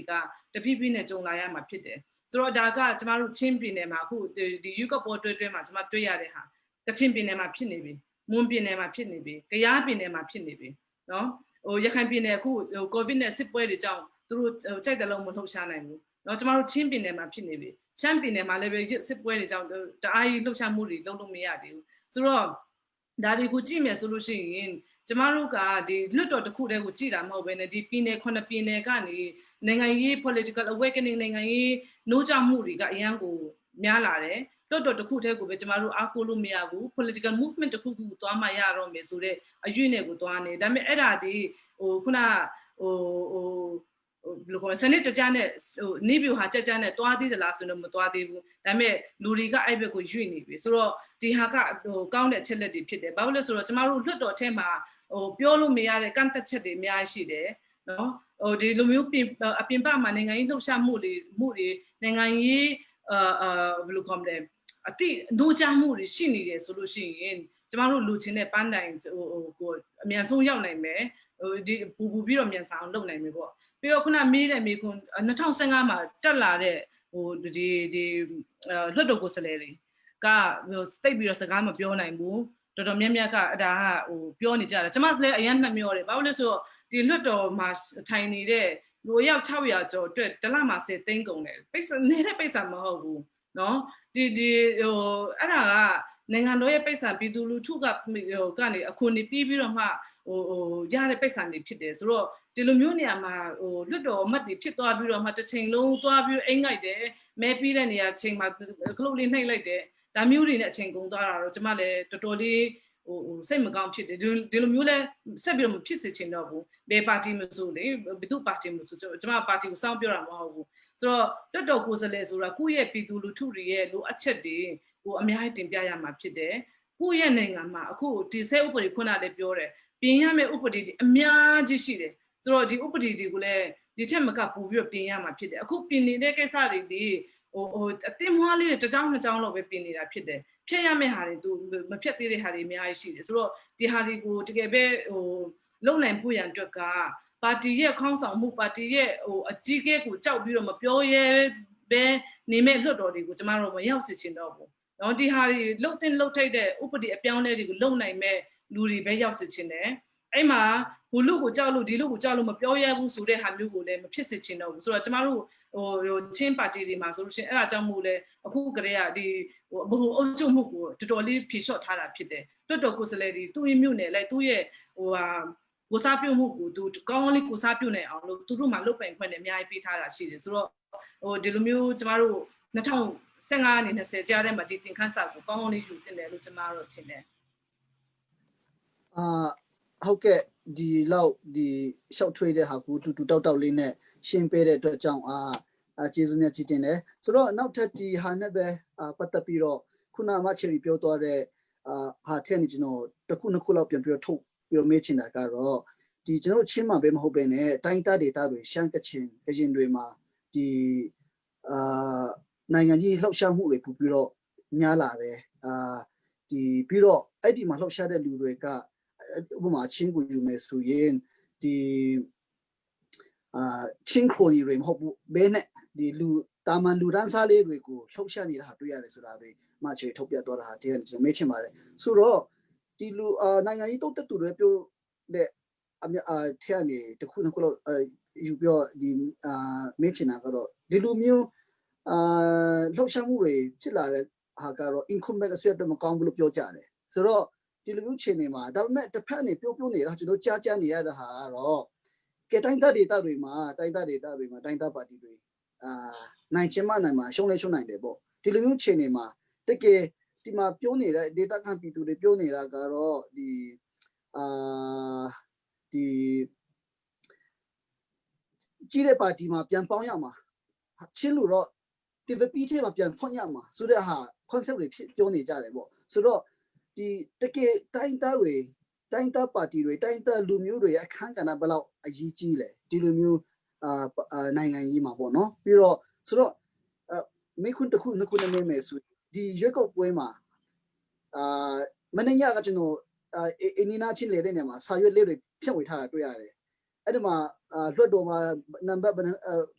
664ရှိတယ်ဒီမှာတက်ရှိတယ် NLD ဒီလိုနိုင်တယ်ဒီလိုအဆွေဖွင့်နိုင်မယ်ဆိုတော့ကိန်းဂဏန်းတွေများကြီးတင်ချန်နိုင်ငံကြီးတွေပြောတာတွေပြီးထားတာတွေများကြီးရှိတယ်အဲ့ဒီမှာ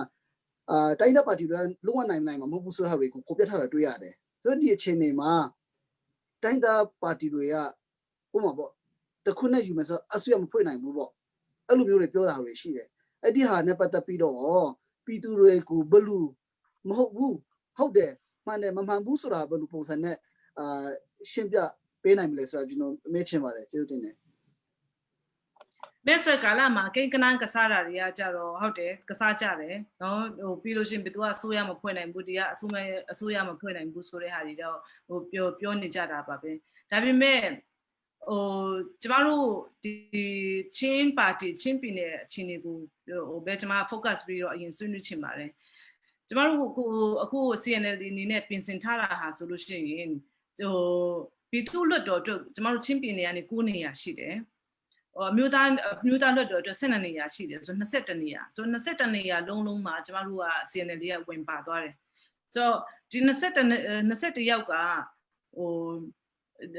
ပြည်ထောင်စုလွှတ်တော်ကိုရောက်သွားတယ်နေပြည်တော်ရောက်သွားတယ်ဆိုလို့ရှိရင်သူတို့လုပ်ရမယ့်အလုပ်ကပထမကပါတယ်ဆိုလို့ရှိရင်ဒီဘယ်သူအစိုးရပဲဖြစ်ဖြစ်အဲ့ဒီအစိုးရကို check and balance လို့ခေါ်တဲ့နော်ဟို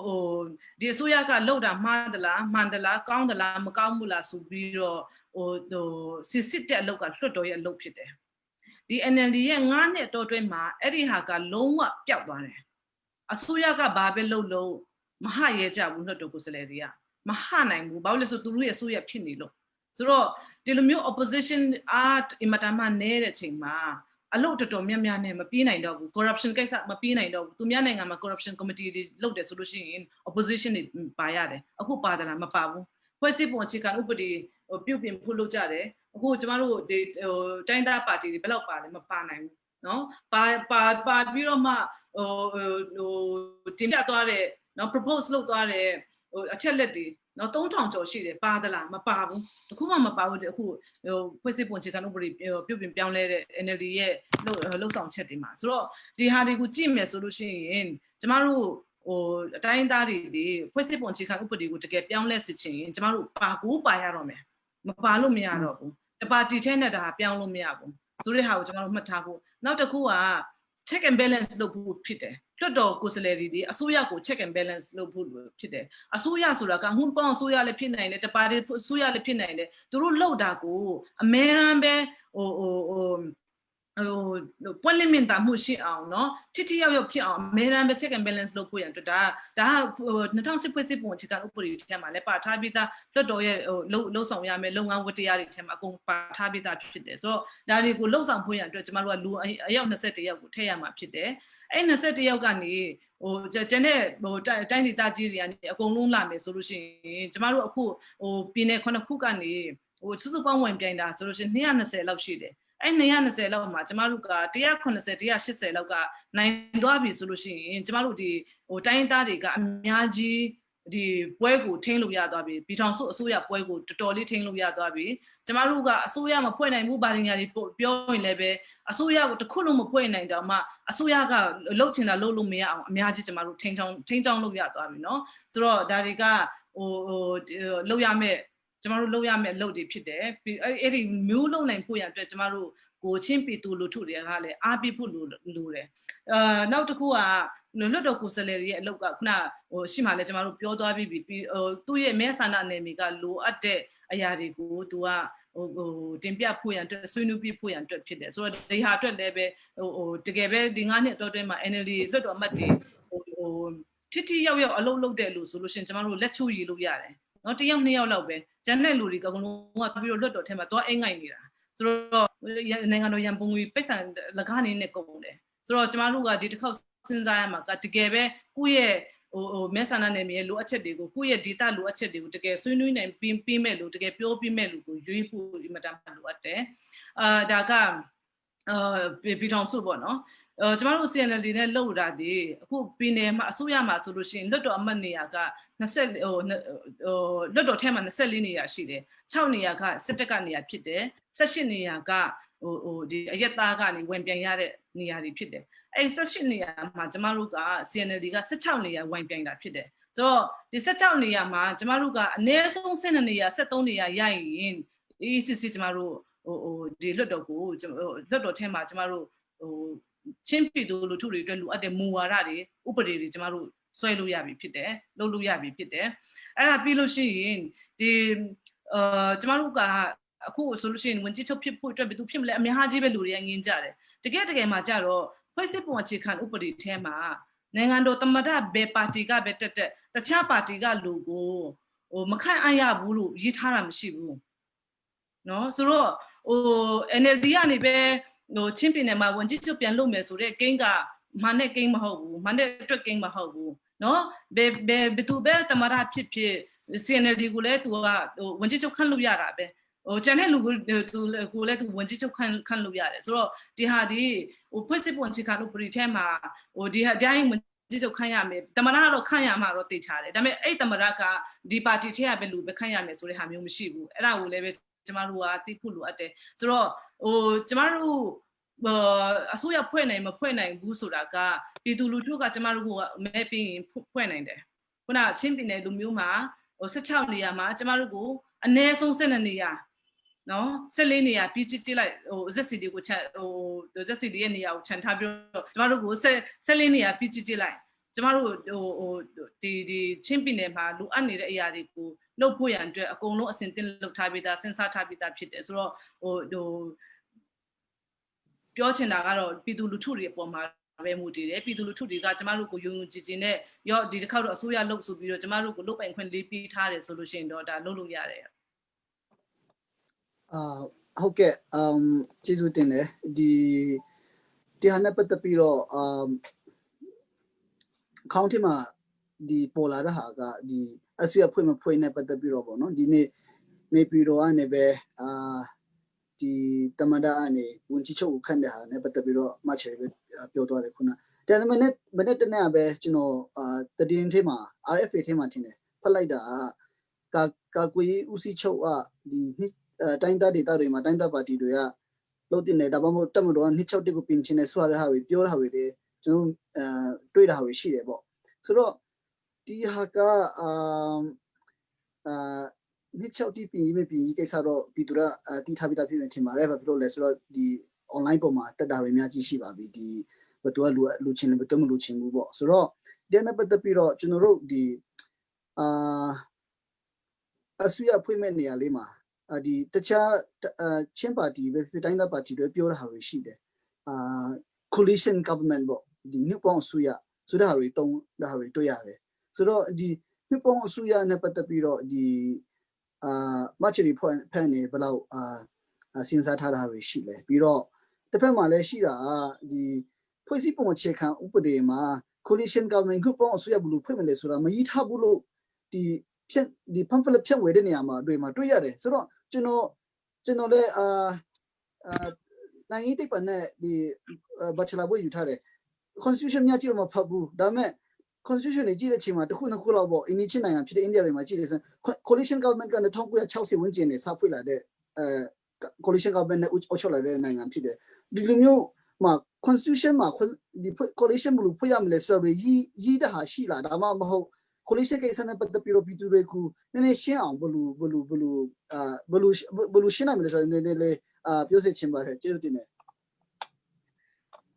ကျမလည်းလိလာထားတဲ့လောက်တော့ဒီ coalition အစိုးရငွန်းပေါင်းအစိုးရကိုဘယ်လိုတည်ထောင်ရမလဲဆိုတာဘယ်ဖွဲ့စည်းဘယ်နိုင်ငံတော်ရဲ့ဖွဲ့စည်းပုံအခြေခံဥပဒေကမှမရေးထားပါဘူး coalition ကို government ကိုဘယ်လိုဖွဲ့မလဲဆိုတာပါတီတွေကဆွေးနွေးရမှာဘယ်လိုမျိုးပုံစံနဲ့လုပ်မလဲဆိုတော့အနိုင်ရပါတီတွေကဆွေးနွေးရမှာအဲ့လိုဆွေးနွေးနေအောင်ကိုရီးယားအရင်အနိုင်ရဖို့လိုအပ်တယ်နော်ကိုဘယ် coalition တော်တော်များများကိုကျမတို့လိလာကြည့်မယ်ဆိုလို့ရှိရင်လက်ဝဲပဲရိုင်းနေတဲ့ပါတီတွေက coalition တွေလုပ်ကြတယ်လက်ရပဲရိုင်းနေတဲ့ပါတီတွေက coalition တွေလုပ်ကြတယ်အဲ့ဒါတော်တော်များများကဥရောပနိုင်ငံတွေမှာအများကြီးကျမတို့တွေ့ရတယ် Scandinavian နိုင်ငံတွေ Denmark တို့เนาะအဲ့လိုမျိုးနေရာတွေမှာအများကြီးတွေ့ရတယ်ဆိုတော့ဒီသူတို့တွေကနေတဆင့်တွားပြီးတော့မှဒီဘယ်လိုမျိုးမူဝါဒတွေချမှတ်မလဲဒီမူဝါဒတော့ငါတို့ကဒီလိုမျိုးလို့ချင်းဒီပါတီရဲ့မူဝါဒဒါဖြစ်တယ်ဒီပါတီရဲ့မူဝါဒဒါဖြစ်တယ်အဲ့ဒီပုံမှာညှိပြီးတော့ coalition တွေလုပ်ကြတာဖြစ်တယ်ဒါကဖွဲ့စည်းပုံအခြေခံဥပဒေနဲ့မဆိုင်ဘူးဆိုတော့အခုဖွဲ့စည်းပုံအခြေခံဥပဒေထဲမှာဘယ်လိုလုပ်ရမလဲဆိုတော့မပါဘူးဆိုတဲ့လူတွေကတကယ်ပဲနိုင်ငံရေးကိုမလေ့လာလို့လည်းဖြစ်နိုင်တယ်နော်ပြီးလို့ရှိရင်သူတို့ကိုယ်တိုင်မကြိုက်တဲ့ဒီဖွဲ့စည်းပုံအခြေခံဥပဒေကိုဘာလို့ပြန်သွားပြီးတော့ကူးကားနေတာလဲနော်သူတို့ကိုယ်တိုင်ကဒီဟာကိုပြင်မယ်ဆိုပြီးတော့2015တုန်းကလည်းတကုံអော်ကြတယ်ခုဒီဒါကိုမကြိုက်လို့ဆိုပြီးတော့អော်ကြတယ်ဒါပေမဲ့ဒီဟာကိုပြန်ပြီးတော့အသုံးချပြီးတော့မှဒါလုပ်လို့မရပါဘူးဟိုလုပ်လို့မရပါဘူးဆိုတဲ့ဟာမျိုးကကြတော့လည်းအဆင်မပြေဘူးတကယ်အထူးကတော့ကျမပြောချင်တာက coalition ဆိုတာကဒီအဲ့ဒီနောက်ွယ်ရဲ့ညီရွယ်ချက်ကိုအရင်ဆုံးကြည့်ရမှာဖြစ်တယ်နော်ဆိုတော့ကိုတယောက်တည်းကပဲထိုင်ဆွန်ထိုင်ထဆွန်ထဆိုပြီးတော့ဆုံးဖြတ်ချက်ချမလားဒါမှမဟုတ်ရင်တခြားလူတွေနဲ့တခြားပါတီတွေနဲ့တကူတွေနဲ့အတွဲခေါ်တူနေတဲ့လူတွေနဲ့ပူးပေါင်းပြီးတော့မှဒါမှမဟုတ်ကူတွေနဲ့မူဝါဒတူနေတဲ့လူတွေနဲ့ဆွေးနွေးပြီးတော့မှတွားကြမလားဆိုတဲ့အရာမျိုးဖြစ်တယ်ဆိုတော့coalition ဆိုလို့ပြောတဲ့အချိန်မှာခုနဒီသူ့ရဲ့ essence ကိုအရင်ဆုံးကြည့်ရမှာဖြစ်တယ်နောက်ွယ်ရရည်ရွယ်ချက်တွေကိုအများကြီးကြည့်ရမှာဖြစ်တယ်ကျမတို့တိုင်းသားပါတီတွေက coalition လို့ပြောနေတာဒီကျမတို့ဒီမြန်မာနိုင်ငံကတိုင်းသားလူမျိုးပေါင်းစုံနေတဲ့နေရာတွေဖြစ်တယ်နှစ်ပေါင်း80လုံးလူမျိုးကြီးတစ်မျိုးကပဲကျမတို့ကိုစစ်လက်နက်ကိုသုံးတယ်နော်လူအင်အားရဲ့ power ကိုသုံးတယ်ပြီးရင်အုပ်ချုပ်မှုရန်တရားတွေကိုသုံးပြီးတော့မှကျမတို့တိုင်းသားတွေကိုတောက်လျှောက်အုပ်ချုပ်လာတာဖြစ်တယ်ဆိုတော့ဒီဟာတွေကိုတဖြည်းဖြည်းနဲ့ဖြူဖို့ရန်အတွက်ကျမတို့ဒီက coalition လုပ်မယ်အတူတူလုပ်ကြမယ်ပေါင်းကြမယ်ဆိုပြီးတော့ကျမတို့ကအဲ့ဒီရွေးချင်းနဲ့လုပ်တာဖြစ်တယ် essence ကအဲ့ဒါဖြစ်တယ်ဆိုတော့ပေါင်းလုပ်ကြမယ်တွဲလုပ်ကြမယ်တယောက်တည်းဖြည့်ရှင်းလို့မရဘူးတပါတီနဲ့ဖြည့်ရှင်းလို့မရဘူးအခု NLD တပါတီနဲ့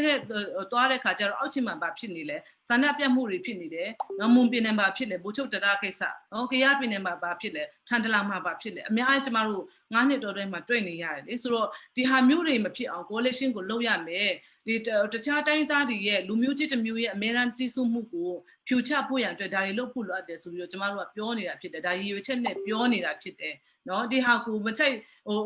လို့ခုနဒီကျမတို့ဥပမာဆိုချင်းတွေထဲမှာလည်းပဲ ဒါတွေကိုအကယ်လို့ဆိုရင်တကယ်ပဲကိုလူမျိုးတွေကိုတိုင်းသားတွေကိုချစ်တယ်ဆိုလို့ရှင်ဒါဟိုလိုချင်ရမှာဖြစ်တယ်အခုဒါကိုမလိုချင်မဲနဲ့ပြောနေတယ်ကျမတို့ချင်းပင်တွေကလူကြီးတွေကိုကျမတခါလေးပြောချင်တယ်အကယ်လို့ကိုလူမျိုးတကယ်ချစ်တယ်ဆိုလို့ရှင် coalition ကိုအားပေးရမှာဘာလို့လဲဆိုအတူတကွပေါင်းလို့ချင်းတာဖြစ်ပဲကျမတို့ကပြဿနာတွေဖြေရှင်းလို့ရမှာဖြစ်တယ်ဒီမြန်မာနိုင်ငံရဲ့နှစ်ပေါင်း80လုံးဟိုဖြစ်ပေါ်လာခဲ့တဲ့ဒီပြဿနာတွေကတပါတီတည်းနဲ့ဖြေရှင်းလို့ရတာမဟုတ်ဘူးဟုတ်ကဲ့ကျွန်တော်နောက်မေးချင်တဲ့မေးခွန်းနဲ့ခုနမချီရီပြောသွားတာနဲ့ဒါစတဲ့ဖြစ်တယ်ဆိုတော့ကျွန်တော်အခုနမေးခွန်းနဲ့ဆက်ပြီးတော့အစိုးရဖွဲ့နိုင်မဲ့ပါတီမှာပဲနေတင်တယ်ပေါ့ပြီးတော့ဒီနံပါတ်2ကတော့ဒီကျွန်တော်တို့ဒီအဓိကချင်းတွေပေါ့ဒီစီနော်ပါမှုအောက်မှာဒီ58ရာခိုင်နှုန်း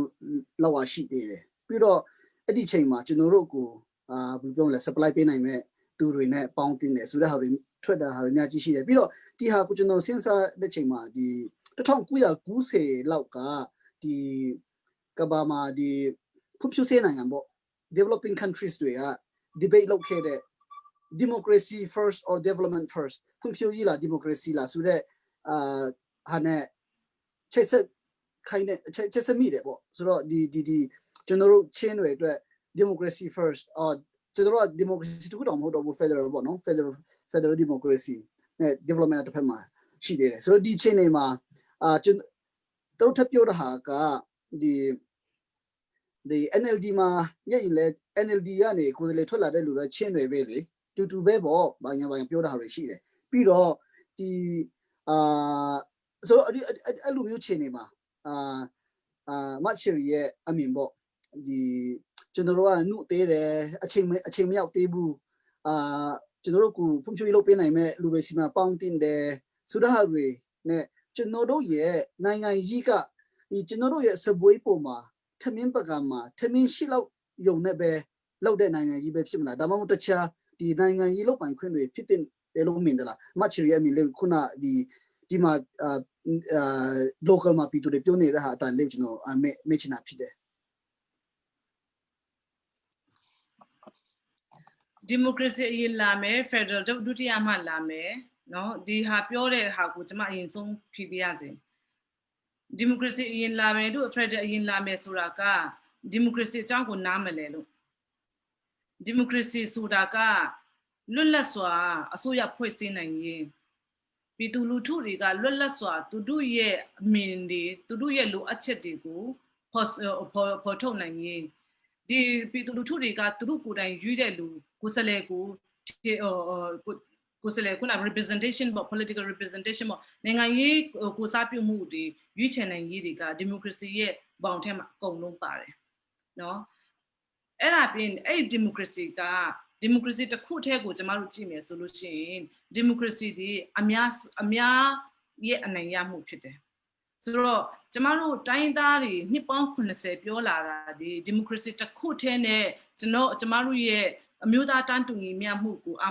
မခံပြနိုင်ဘူးအဲ့ဒါကြောင့်မို့ကျမတို့ Federal လိုအပ်တယ်လို့ကျမတို့ပြောလာတာဖြစ်တယ်။ဘာဖြစ်လို့လဲဆိုတော့ကျမတို့အခုဒီမိုကရေစီတစ်ခုတည်းနဲ့ပဲသွားမယ်ဆိုလို့ရှိရင်ကျမတို့နိုင်ငံမှာတန်းပေါင်း90ကျော်မှာတန်းပေါင်း30ကျော်ကဗမာဖြစ်တယ်။ဆိုတော့ဒီသူတို့ရဲ့အလိုအတိုင်းသွားရမှာပဲ။သူတို့ရဲ့ဥပဒေအတိုင်းသွားရမှာပဲ။သူတို့ဘာလို့လဲဆို majority ဖြစ်နေတာကို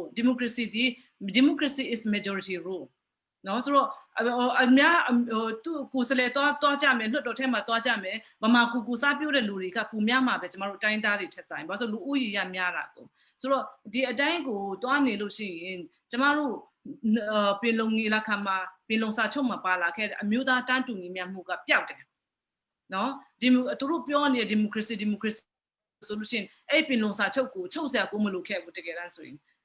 အဲ့ဒါဒီအမျိုးသားတန်းတူညီမျှမှုကိုလိုချင်လို့ကျမတို့ရဲ့ရှေ့ကလူကြီးတွေကပင်လုံစာချုပ်တွေကိုလက်မှတ်ထိုးခဲ့ကြတာဖြစ်တယ်ဆိုတော့ဒီပင်လုံစာချုပ်မှာပါနေတဲ့အရာတွေအမျိုးသားတန်းတူညီမျှမှုဟိုပန်ပြတ်ထားခွင့်ရရှိဖို့နော်ဟိုတရားမျှတမှုရရှိဖို့အဲ့ဒါတွေအများကြီးပါပေးတာဖြစ်တယ်ဆိုတော့ဒီဟာတွေကိုကျမတို့ကအကောင့်ထဲပေါ်ဖို့ရန်အတွက် Federal အရင်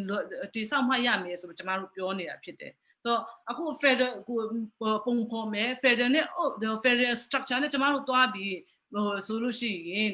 အဲ့ဒီ federal ကိုအုပ်ချုပ်တဲ့နေရာမှာကျမတို့ democratic ဆန်ဆန် democracy ဆန်ဆန်ကျမတို့အုပ်ချုပ်လို့ရတယ်ရွေးကောက်ပွဲလုပ်မယ်ပြည်သူလူထုတွေလှုပ်လှုပ်ခွင့်ရှိမယ်နော်ပြည်သူလူထုတွေကသူတို့ရဲ့နိုင်ငံရေးစီးပွားရေးလူမှုရေးလှုပ်ချင်တာပြောချင်တာတွေပြောလို့ရမယ်စီးပွားရေးတွေကိုကျမတို့ဖွင့်ပေးထားမယ်နော်အစိုးရရဲ့အနောင်ကျိုးတွေကိုကျမတို့လွှတ်ထားပြီးတော့စီးပွားရေး economic ကိုသူ့ဟာသူ running လုပ်နိုင်အောင်ကျမတို့လွှတ်ထားမယ်ဆိုလို့ရှိရင်အဲ့ဒီ federal structure မှာ democracy ကသူ့ဟာနဲ့သူအရှင်တန်မှာဖြစ်တယ်နော်ဆိုတော့အဲအကြောင်းမို့ကျမတို့က federal အရင်လာရမယ် federal အရင်လုပ်ဖို့လိုအပ်တယ်လို့ကျမတို့ပြောနေတာဖြစ်တယ်အခုအတိုင်းဆိုလို့ရှိရင်အခုအတိုင်း democracy နဲ့တွားတယ်ဆိုလို့ရှိရင် majoritarian autocratic democracy ပဲဖြစ်သွားမယ်နော်အများလူများဆိုကြီးစိုးတဲ့ democracy ပဲဖြစ်သွားမယ်ဆိုတော့ဒီလို democracy နဲ့တွားရင်ကျမတို့ရဲ့ခုနအမျိုးသားတန်းတူညီမျှမှုဒီပြောနေတဲ့အရာတွေကတော်တော်လေးလူပြီးတော့အထမ်းဝေးသွားမှာဖြစ်တယ်အဲအားကြောင့်မို့ဒါကdemocracy ကိုနားမလဲလို့ပဲdemocracy ရဲ့components တွေပေါ့သူ့ရဲ့ essence သူ့ရဲ့ရည်ရွယ်ချက်တွေကိုနားမလဲလို့သူတို့ကပြောနေတာဖြစ်လိမ့်မယ်လို့ကျွန်မတို့ထင်တယ်ပြီးလို့ရှိရင်ခုနဒီ development ကိစ္စ development ဆိုတာကအစိုးရတိုင်းကလုပ်ရမယ်ကျွန်မတို့ခုနလူခွင့်ရေးကိုပဲကျွန်မပြန်ကူကားချင်တယ်နော်အပီပီဆိုင်ရာလူခွင့်ကြီးညာစာတမ်းကိုကြည့်မယ်ဆိုလို့ရှိရင်တစ်ကနေ9ထိကအခြေခံလူခွင့်ရေးတွေဖြစ်တယ်6ကနေ17ထိကဥပဒေဆိုင်ရာခွင့်ရေးတွေရှိတယ်12ကနေ18ထိကနိုင်ငံသားခွင့်ရေး19ကနေ21ကနိုင်ငံရေးခွင့်ရေး22ကနေ26ထိကစီးပွားရေးခွင့်ရေးတွေဖြစ်တယ်ကျမရေးဝန်ဆောင်မှုလုပ်ပေးရမယ်ဆိုရကအလောက်ကင်ဖန်တီးဖို့ရန်အတွက်လုပ်ရမယ်အများကြီးပဲသူလုပ်ရမယ်ဒီအရေးသွေးမြင့်မာတဲ့ပညာရေးစနစ်ကိုသူဖန်တီးပေးရမယ်အဲ့ဒါတွေကအစိုးရကလုပ်ပေးရမယ်အရာတွေလမ်းဖွင့်ပေးရမယ်အရာတွေဖြစ်တယ်ဆိုတော့ဘယ်အစိုးရမဆိုတက်လာဖွံ့ဖြိုးမှုဆိုတာလုပ်ရမှာဖြစ်တယ်ဆိုတော့အခုလူတွေပြောနေတဲ့ဟာ CNLD အစိုးရဖြစ်လာလို့ရှိရင်ဒီဟာတွေ development တွေဖြစ်လာနိုင်မလားဆိုတာလူတွေကပြောကြတယ်နော်ခုနကျမ2010နဲ့2015ကျမတို့ချင်းပါတီတွေကိုစားပြုမှုတွေရှိခဲ့တော့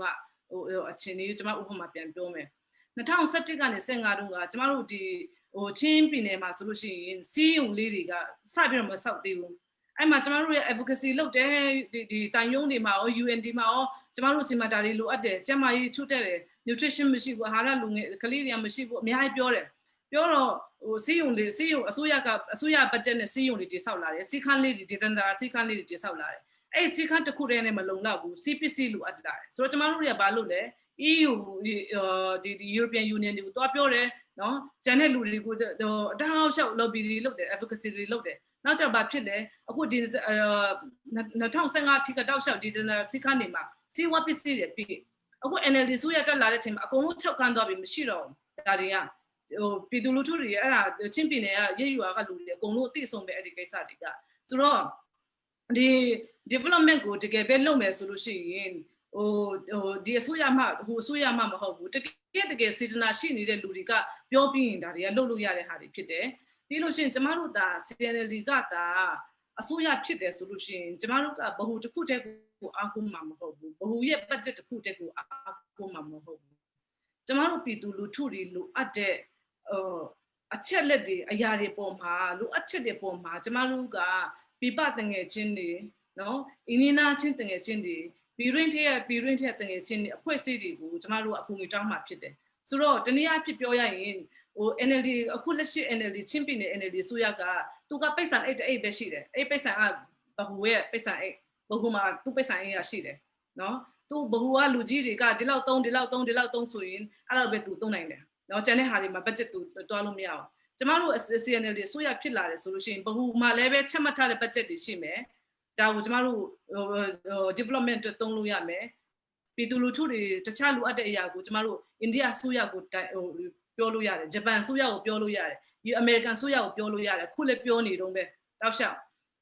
EU တွေကိုပြောလို့ရတယ်နော် UN အဖွဲ့အစည်းတွေကိုပြောလို့ရတယ်တခြားအဖွဲ့အစည်းတွေနော် private sector တွေကမ္ဘာဘဏ်တို့ Asia ဘဏ်တို့အများကြီးပြောလို့ရတယ်ဆိုတော့ပြောခဲ့ပြီးပြောလို့လည်းအဖြေတွေလည်းပေါ်လာခဲ့ပြီးပြီနော်ဆိုတော့အခုတချို့လမ်းနေဆိုလို့ရှိရင်ကျမတို့ပြောခဲ့တော့သဘောတူခဲ့တဲ့လမ်းတွေလည်းရှိတယ်ဆိုတော့ တူချုံပြန်ပြောမယ်ဆိုလို့ရှိရင် CNLD တာအစိုးရဖြစ်လာတယ်ဆိုလို့ရှိရင်ပိတ်ဆန်အိတ်ကဒီထက်ပိုများမယ်budget ရရှိရဖို့ရအတွက်ကဒီထက်ပိုပြီးတော့ကျမတို့ကပို့လုပ်ဆောင်နိုင်မှာဖြစ်တယ်အဲ့ဒါကိုပြည်သူလူထုတွေကိုလည်းလေးလေးနက်နက်သိစေချင်တယ်ဘာလို့လဲဆိုတော့ကျမတို့ကဘ ഹു တစ်ခုတည်းကိုအားကိုးပြီးတော့အလုပ်လုပ်ဖို့အစိုးရဖွဲ့ချင်တာမဟုတ်ဘူးတခြားမိတ်ဖွဲ့တွေမိတ်ကောင်းဆွေဖွဲ့တွေဆွေကောင်းတွေဖွဲ့ထားပြီးသားအများကြီးရှိတယ်ဟုတ်ကဲ့အဲ့ဒီဟာနဲ့ပတ်သက်ပြီးတော့လေတခုလေးမေးချင်တာရှိတယ်ဒီ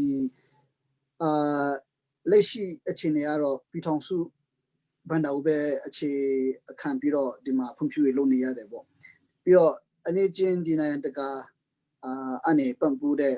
international development aid တွေနဲ့ဂျပန်နဲ့ပေးတာတွေ India World Bank နဲ့ပေးတာတွေရှိတယ်ဒါပေမဲ့ကျွန်တော်တို့နိုင်ငံတကာနဲ့ဒီ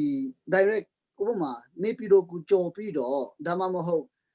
နေပြည်တော် permission မလူဘဲနဲ့နေပြည်တော် computer မလူဘဲနဲ့တကယ်လုပ်ရမလားပေါ့နော်ပြီးဒီဥပမာကျွန်တော်တို့2016နောက်ပိုင်းဒီနိုင်ငံတကာ development aid တွေကို control နိုင်ဖို့အတွက်ဒါကို development aid coordination unit ဆိုပြီးတော့ဖွဲ့ထားတာတွေလည်းရှိရလို့ကျွန်တော်သိထားတယ်အဲ့မှာလည်းအဓိက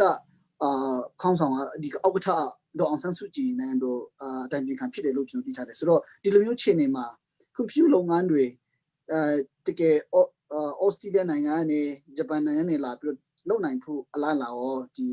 ရှိမလားပေါ့နော်ဒီအခုချိန်နေမှာကျွန်တော်သိထားတာကဒီငင်းချိုင်းဖြစ်စဉ်အောက်ကနေဖွံ့ဖြိုးရေးလုပ်ဖို့တွေအတွက်တောင်မှပိတ်တာတွေရှိတယ်ပြီးတော့ဩစတြေးလျနိုင်ငံကတစ်နှစ်မှာတန်ပေါင်း89လောက်ပေးတဲ့ဒီ development aid ကနေချင်းပြည်မှာတကယ်ရောက်တာဟာတော့မရှိတလောက်နေပါတယ်ဆိုတာတွေကြားတဲ့ဟာတွေရှိတယ်ပေါ့အဲ့ဒီတွေကနေတကယ်လက်တွေ့မှာဥပမာခုနမချီပြောတော့တဲ့ CNLD တာအစိုးရကိုင်နိုင်မယ်ချင်းပြည်နယ်အစိုးရဖြစ်နိုင်တယ်ဆိုရင်ဒီဟာကိုပြောများမယ်ဆိုတော့ပြောထားလို့ရှိတယ်အဲ့ဒီမှာတကယ်လက်တွေ့မှာနေပြည်တော်ကိုတကယ်ကြော်လွှမ်းနိုင်မလားပေါ့နော်ဆိုတော့ဒီလိုမျိုးခြေနေတွေမှာဘယ်လို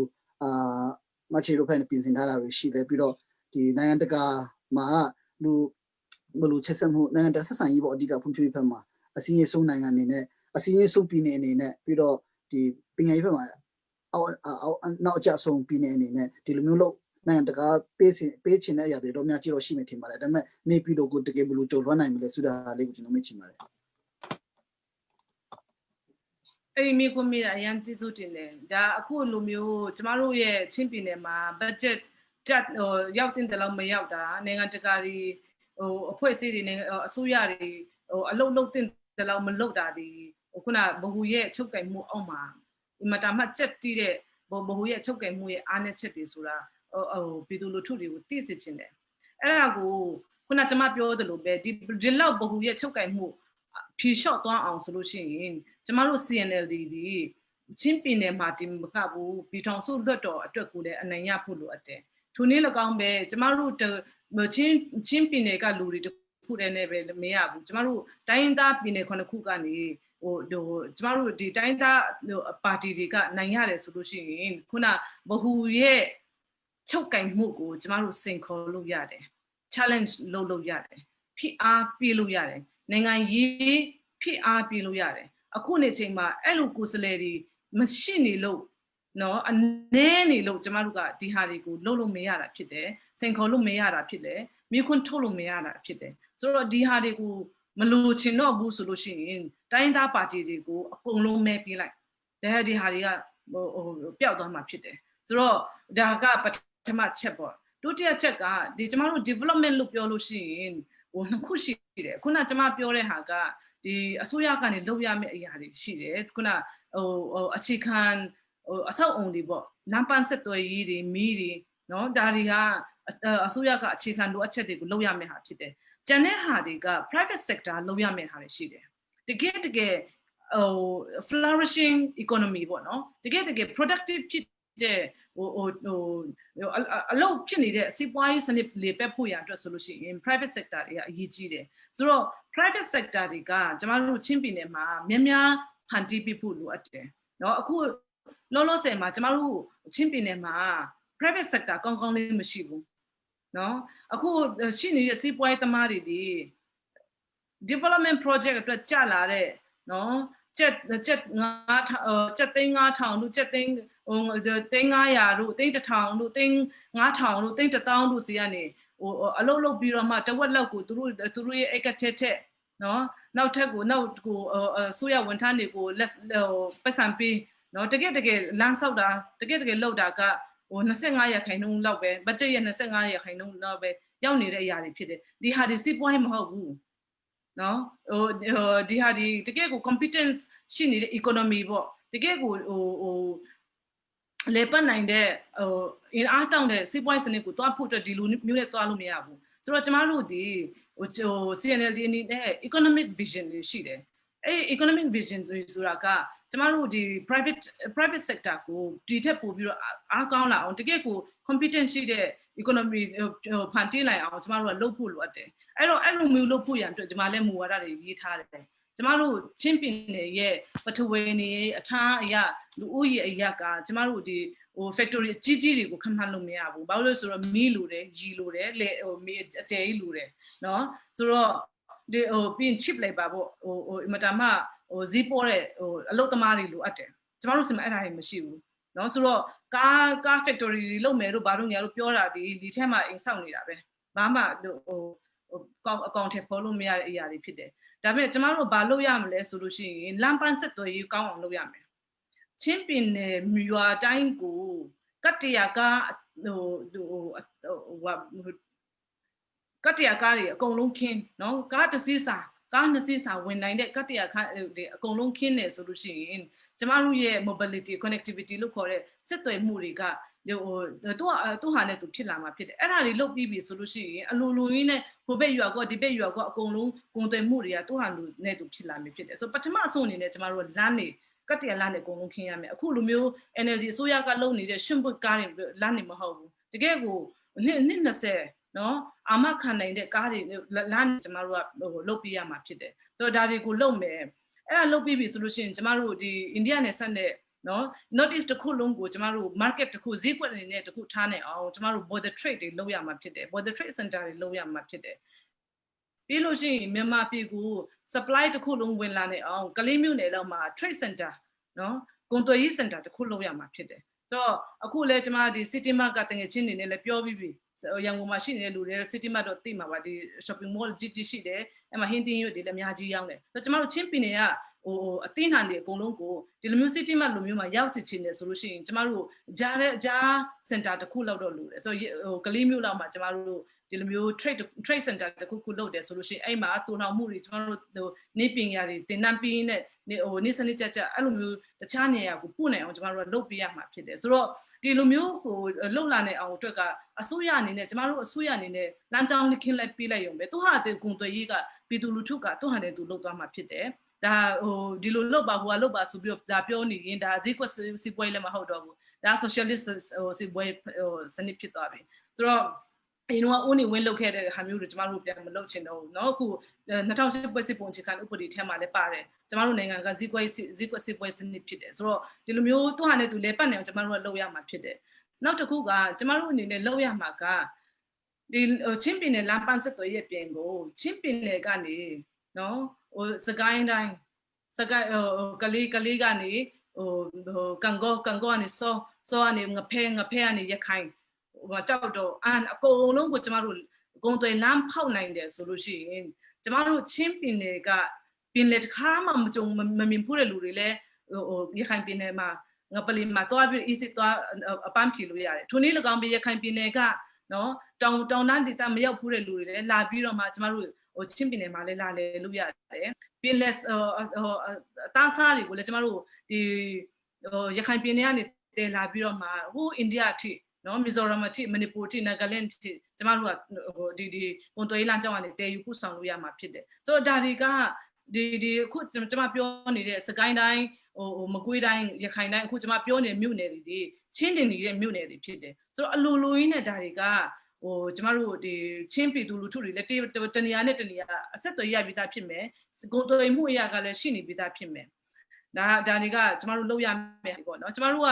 အဓိကတော့လမ်းပန်းဆက်သွယ်ရေးကအဓိကဖြစ်တယ်ခုနvision တွေရှိပြီးတော့မှလုပ်ဖို့ရန်အတွက်ကအဓိကဖြစ်တယ်အဲ့လိုမျိုးလုပ်မှ ကျမတို့ကဒီအလောက်ကိုင်းနဲ့ဖန်တီးပေးလို့ရမှာဖြစ်တယ်ဆိုတော့ကျန်တဲ့နေရာမှာအလောက်ကိုင်းဖန်တီးပေးလို့ရတဲ့စစ်ပွဲတွေလုပ်ရတယ်ဒီစက်ရုံကြီးတွေကိုတော့မစင်စားနဲ့ဒီတဘာဝတရားကိုအခြေခံတဲ့ tourism ပေါ့ခရီးသွားလုပ်ငန်းတွေအများကြီးလုပ်လို့ရတယ်ဆိုတော့ကျမတို့ချင်းပြည်နယ်သားနှစ်ပေါင်း20လောက်ကိုကျမတို့တစ်တော်တွေကိုမဖြုံးတိပဲနဲ့ထားလိုက်အောင်ကျမတို့ချင်းပြည်နယ်ဒီကဘာမှာအရှိဆွစ်ဇာလန်ဖြစ်သွားနိုင်မယ်အရာအင်မတန်မှလှတဲ့ပြည်နယ်ဖြစ်သွားမယ်ခရီးသွားလုပ်ငန်းနဲ့အများကြီးလာမဲ့ပြည်နယ်ဖြစ်သွားနိုင်တယ်ဆိုတော့ဒီလိုမျိုးတစ်တိုးတွေကိုမဖြုံးတိပဲနဲ့နေဖို့ရအတွက်ဆိုလို့ရှိရင်ခုနကကျမတို့ချင်းပြည်နယ်မှာကျမတို့စိုးရဖြစ်ဖို့လိုအပ်ပြီဥပဒေတွေကျမတို့ကောင်းကောင်းလေးလုပ်ဖို့လိုအပ်မယ်အခုရှိနေဥပဒေတွေထိရောက်မှုမရှိဘူးလမ်းပန်းဆက်သွယ်ရှိဖို့လိုအပ်မယ်လူတွေကမီးရရှိဖို့ရန်အတွက်လိုအပ်မယ်မီးရမှသူတို့ကမီးနဲ့ထမင်းချက်တဲ့ချိန်ကျမှသူတို့ကထင်းမခုတ်ပဲနဲ့နေမှာနော်ဆိုတော့ထင်းမခုတ်ပဲနဲ့နေရင်တစ်တော်တွေကသူ့အနေနဲ့သူပြန်ပြီးပြန်ရှင်းလာမယ်တစ်တော်တွေရှင်းလာတယ်ဆိုလို့ရှိရင်ကျမတို့ချင်းပြည်နယ်မှာရှိခဲ့တဲ့တိုးရင်တရိတ်ဆန်တွေအခုဗာလဲညက်တွေဆိုလို့ရှိရင်ကျမတငယ်ချင်းတိတ်ပံပင်ငယ်ရှင်တယောက်ကပြောတယ်ချင်းပြည်နယ်ကညက်တွေကတိတ်နဲ့ချီပြီးတော့ဟိမလာယာမှာသွားပြီးတော့ပြောင်းနေတယ်ကျမတို့ချင်းပြည်နယ်မှာတောတွေပြုံးလို့တောတွေမရှိတော့လို့ဆိုတော့အကယ်လို့ကျမတို့စီမှာတောတွေကပြန်ပြီးတော့ပြန်ချင်းတန်းလာတယ်ဆိုလို့ရှိရင်ဒီညက်တွေလည်းပြန်လာမယ်ဆိုတော့အများကြီးဒီဟာတွေနဲ့ကျမတို့ကခရီးသွားလုပ်ငန်းတွေလုပ်လို့ရတယ်နော်museum တွေလုပ်လို့ရတယ်ပြတိုက်တွေလုပ်လို့ရတယ်အများကြီးကျမတို့လုပ်နိုင်တဲ့ဟာတွေကဒီလိုမျိုးလုပ်ချင်တာဖြင့်လူငယ်တွေအလုပ်ရမယ်နော်ကျမတို့ချင်းလူငယ်တော်တော်များများကသူများဘာသာစကားလည်းပြောတတ်တယ်အင်္ဂလိပ်လိုလည်းပြောတတ်တယ်ဗမာလိုလည်းပြောတတ်တယ်အခုဆိုတရုတ်လိုပြောတတ်တဲ့လူတွေအများကြီးပဲနော်ဆိုတော့ဒီဟာတွေမှာလူငယ်တွေအလုပ်ကင်တွေများလာမှာဖြစ်တယ်ဆိုတော့ကျမတို့က SME လို့ခေါ်တဲ့ဒီလုပ်ငန်းအသေးစားလေးတွေကိုဆက်ပြီးတော့လုပ်ဖို့ရန်အတွက်ဖြစ်တယ်ဆိုတော့ဒီဟာတွေလုပ်နိုင်ဖို့ရန်အတွက်ကိုယ့်အစင်မှာနိုင်ငံရေးပါဝါရှိဖို့လိုအပ်တယ်နော်ဒီလိုမျိုးတကယ်ပဲလုပ်နိုင်ဖို့ရန်အတွက်လည်းပဲခုနပြည်သူလူထုတွေနဲ့တသားတဲ့အတူတူလုပ်ဖို့လိုအပ်တယ်။နော်လမ်းပန်းဆက်သွယ်ရေးတွေအကုန်လုံးကျမတို့ချင်းတွေရှိတဲ့ရွာတိုင်းကိုရောက်နိုင်အောင်ဆိုလို့ရှိရင်လည်းပဲကျမတို့ချင်းပြည်နယ်ချင်းမကဘူးဒီမကွေးတိုင်းစကိုင်းနဲ့ရခိုင်တိုင်းမှာအခုကျမတို့ CNLD ဝင်ပြိုင်တဲ့နေရာတွေမှာကျမတို့ CNLD ကနိုင်ဖို့လိုအပ်တယ်။အဲ့ဒါမှဒီကျမတို့ရဲ့ vision တွေကအကောင့်ထဲပေါ်လို့ရမှာဖြစ်တယ်။ sorry အများကြီးအရှိပြောသွားတယ်ဟုတ်ကဲ့ကျွန်တော်မေးဖို့စဉ်းစားထားတဲ့ဟာဒီ SME ကိစ္စနဲ့ပတ်သက်ပြီးတော့လဲထပ်ဖြစ်တဲ့အတွက်ကြောင့်ကျေးဇူးတင်ပါတယ်ဒီအဲ့ဒီဟာနဲ့တစ်ဆက်တည်းပဲကျွန်တော်တို့ဒီတီးထားတာအမချေရီကဒီ international business law ပေါ့နိုင်ငံတကာစီးပွားရေးဥပဒေဆိုင်ရာနဲ့မဟာဘွဲ့ပြီးထားတယ်လို့တီးထားတယ်အဲ့ဒီဟာနဲ့ပတ်သက်ပြီးတော့ပဲဒီကျွန်တော်တို့စီးပွားရေးနဲ့ economy ဒီ law နဲ့တော့ဘယ်လောက်ဆက်စပ်မှုရှိမလဲတော့မသိဘူးပေါ့နော်ဒါပေမဲ့ကျွန်တော်တို့ဒီချင်းပြည်နယ်မှာကျွန်တော်သူတေသနာတစ်ခုဖတ်ထားတာပေါ့နော်ဒီအရင်တော့လူတွေပြောကြတာအချင်းပြည်ဘာမှမထွက်ဘူးပေါ့ဘာမှမထွက်ဘူးအများပြောတယ်ဒါပေမဲ့လူခဲ့တဲ့နှစ်3-4နှစ်မှာဒီမြို့နယ်ကူးမြို့နယ်မှာဒီ natural resource research တွေလုပ်တဲ့ချိန်မှာဒီမေအောက်ကနေ chromite နဲ့ဒီ nickel တွေထွက်တယ်လို့ကျွန်တော်တို့ report တွေဖတ်ထားတာတွေရှိတယ်ပေါ့ပြီးတော့ဒီတစ်ဖက်မှာချင်းပြည်နယ်ကကျွန်တော်မြန်မာနိုင်ငံမှာအစင်းအဆုံးပြည်နယ်ပေါ့တစ်ဖက်မှာဖြစ်နေတဲ့ချိန်မှာတကယ်ပြီးတော့ investment မှာကြည့်မယ်ဆိုရင် zero investment ဖြစ်နေတယ်ပေါ့ဆိုတော့ဒီလိုမျိုးကိုတကယ်ချင်းပြည်နယ်မှာဖွံ့ဖြိုးတိုးတက်မှုဒီစီးပွားရေး opportunity နဲ့ဒီဟာတွေကိုဥပဒေနဲ့ဆက်တယ်လို့ကျွန်တော်ထင်တယ်ဘယ်လို enabling environment ပေါ့ဒီတကယ် investment တွေဒီဟာတွေ chromite တွေ nickel တွေလက်ရှိကျွန်တော်တို့လုံးဝချင်းတွေကတစ်ဖက်မှာခုနကမချေပြောသလိုအာဏာမရှိတဲ့ချိန်မှာပဲဒီလိုမျိုးအကောင့်တွေပေါ်လိုက်ရင်ကောင်းမလားဒါမှမဟုတ်ကျွန်တော်တို့ enabling environment ဘယ်လိုလုပ်ရမလဲပေါ့ကျွန်တော်တို့ဒီပြည်နယ်ကဘယ်လိုမျိုးအခုဒီ benefit တွေရအောင်ကျွန်တော်တို့ဘယ်လိုလုပ်နိုင်မလဲဆိုတော့ Union of Burma မှာကျွန်တော်တို့ရှိတဲ့အတွက်ကြောင့်လဲပြည်ထောင်စုကလည်းရချင်တာတွေရှိမှာပေါ့ဆိုတော့ဒီလိုမျိုးချိန်နေမှာကျွန်တော်တို့တခြားတိုင်းဒေသအဓိကကချင်ပြည်နယ်ရှမ်းပြည်နယ်ဘက်မှာကျွန်တော်တို့မနေ့တနေ့ကလည်းတည်မှာဖတ်ထားတယ်ဒီကြောက်စိန်အရင်ကြီးတွေ့ထားတယ် million word ဖြစ်တယ်လို့ကျွန်တော်ကြားတယ်ဒါပေမဲ့နိုင်ငံတော်ပိုင်ဖြစ်သိမ်းလိုက်တယ်လို့ကျွန်တော်သိထားတာရှိတယ်ပြီးတော့ဒီလွန်ခဲ့တဲ့2014-15မှာ Global Witness Report အရကချင်ပြည်နယ်မှာ31 billion word ဖြစ်တဲ့တန်ဖိုးရှိတဲ့ကြောက်စိန် ကျွန်တော်တို့ GDP 51% လောက် GDP ရှိတဲ့ဟာတွေကိုနိုင်ငံတော်ပိုင်ဖြစ်သိမ်းလိုက်ရတာတွေရှိတယ်ဒီလိုမျိုးချင်းနေကျွန်တော်ချင်းပြည်နယ်မှာကုမြို့နယ်မှာ chromite တွေ nickel တွေထွက်တယ်ဆိုတော့ကျွန်တော်ကြားထားတဲ့ဟာတွေကတကယ်ကောင်းထေဖော်လိုက်ရင်နိုင်ငံတော်ပိုင်ဖြစ်ကုန်လုံးဖြစ်သွားမှာလားတကယ်ပြည်သူတွေအတွက်ဘယ်လောက် benefit ရှိလိုက်မလဲပြီးတော့နိုင်ငံတော်ဥပဒေဖက်နေကျွန်တော်ဒီ data ခံတိုင်းသားတွေအတွက်ဘယ်လောက်အခွင့်အရေးရှိနိုင်မလဲဌာနေတိုင်းသားတွေအခွင့်အရေးကို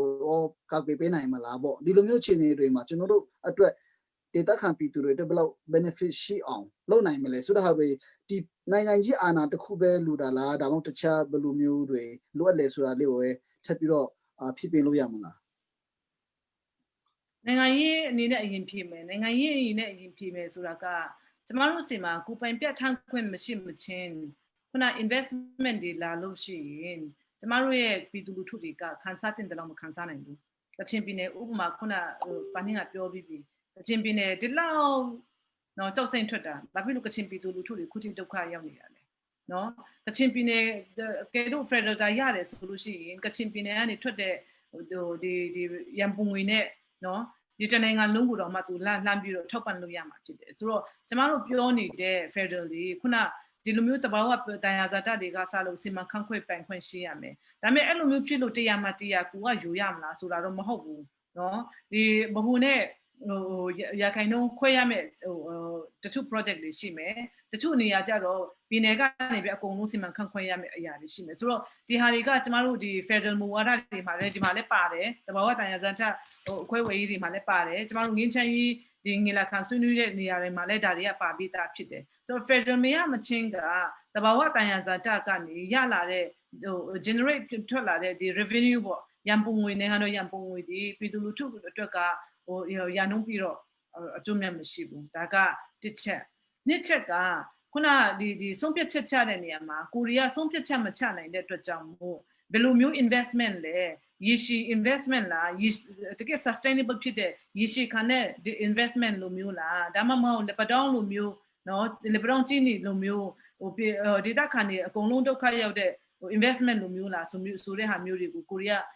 Federal မရမချင်းပြောလို့မရဘူးနော်အပေါ်ကနေပဲအကုန်လုံးစစ်စင်ဆုံးဖြတ်ချက်ချပြီးမှအောက်ခြေမှာဒီ company တွေကစာရွက်နဲ့လာပြီးတော့ဒါဒီတိုင်းလုပ်ဆိုပြီးတော့လာလုပ်နေုံနဲ့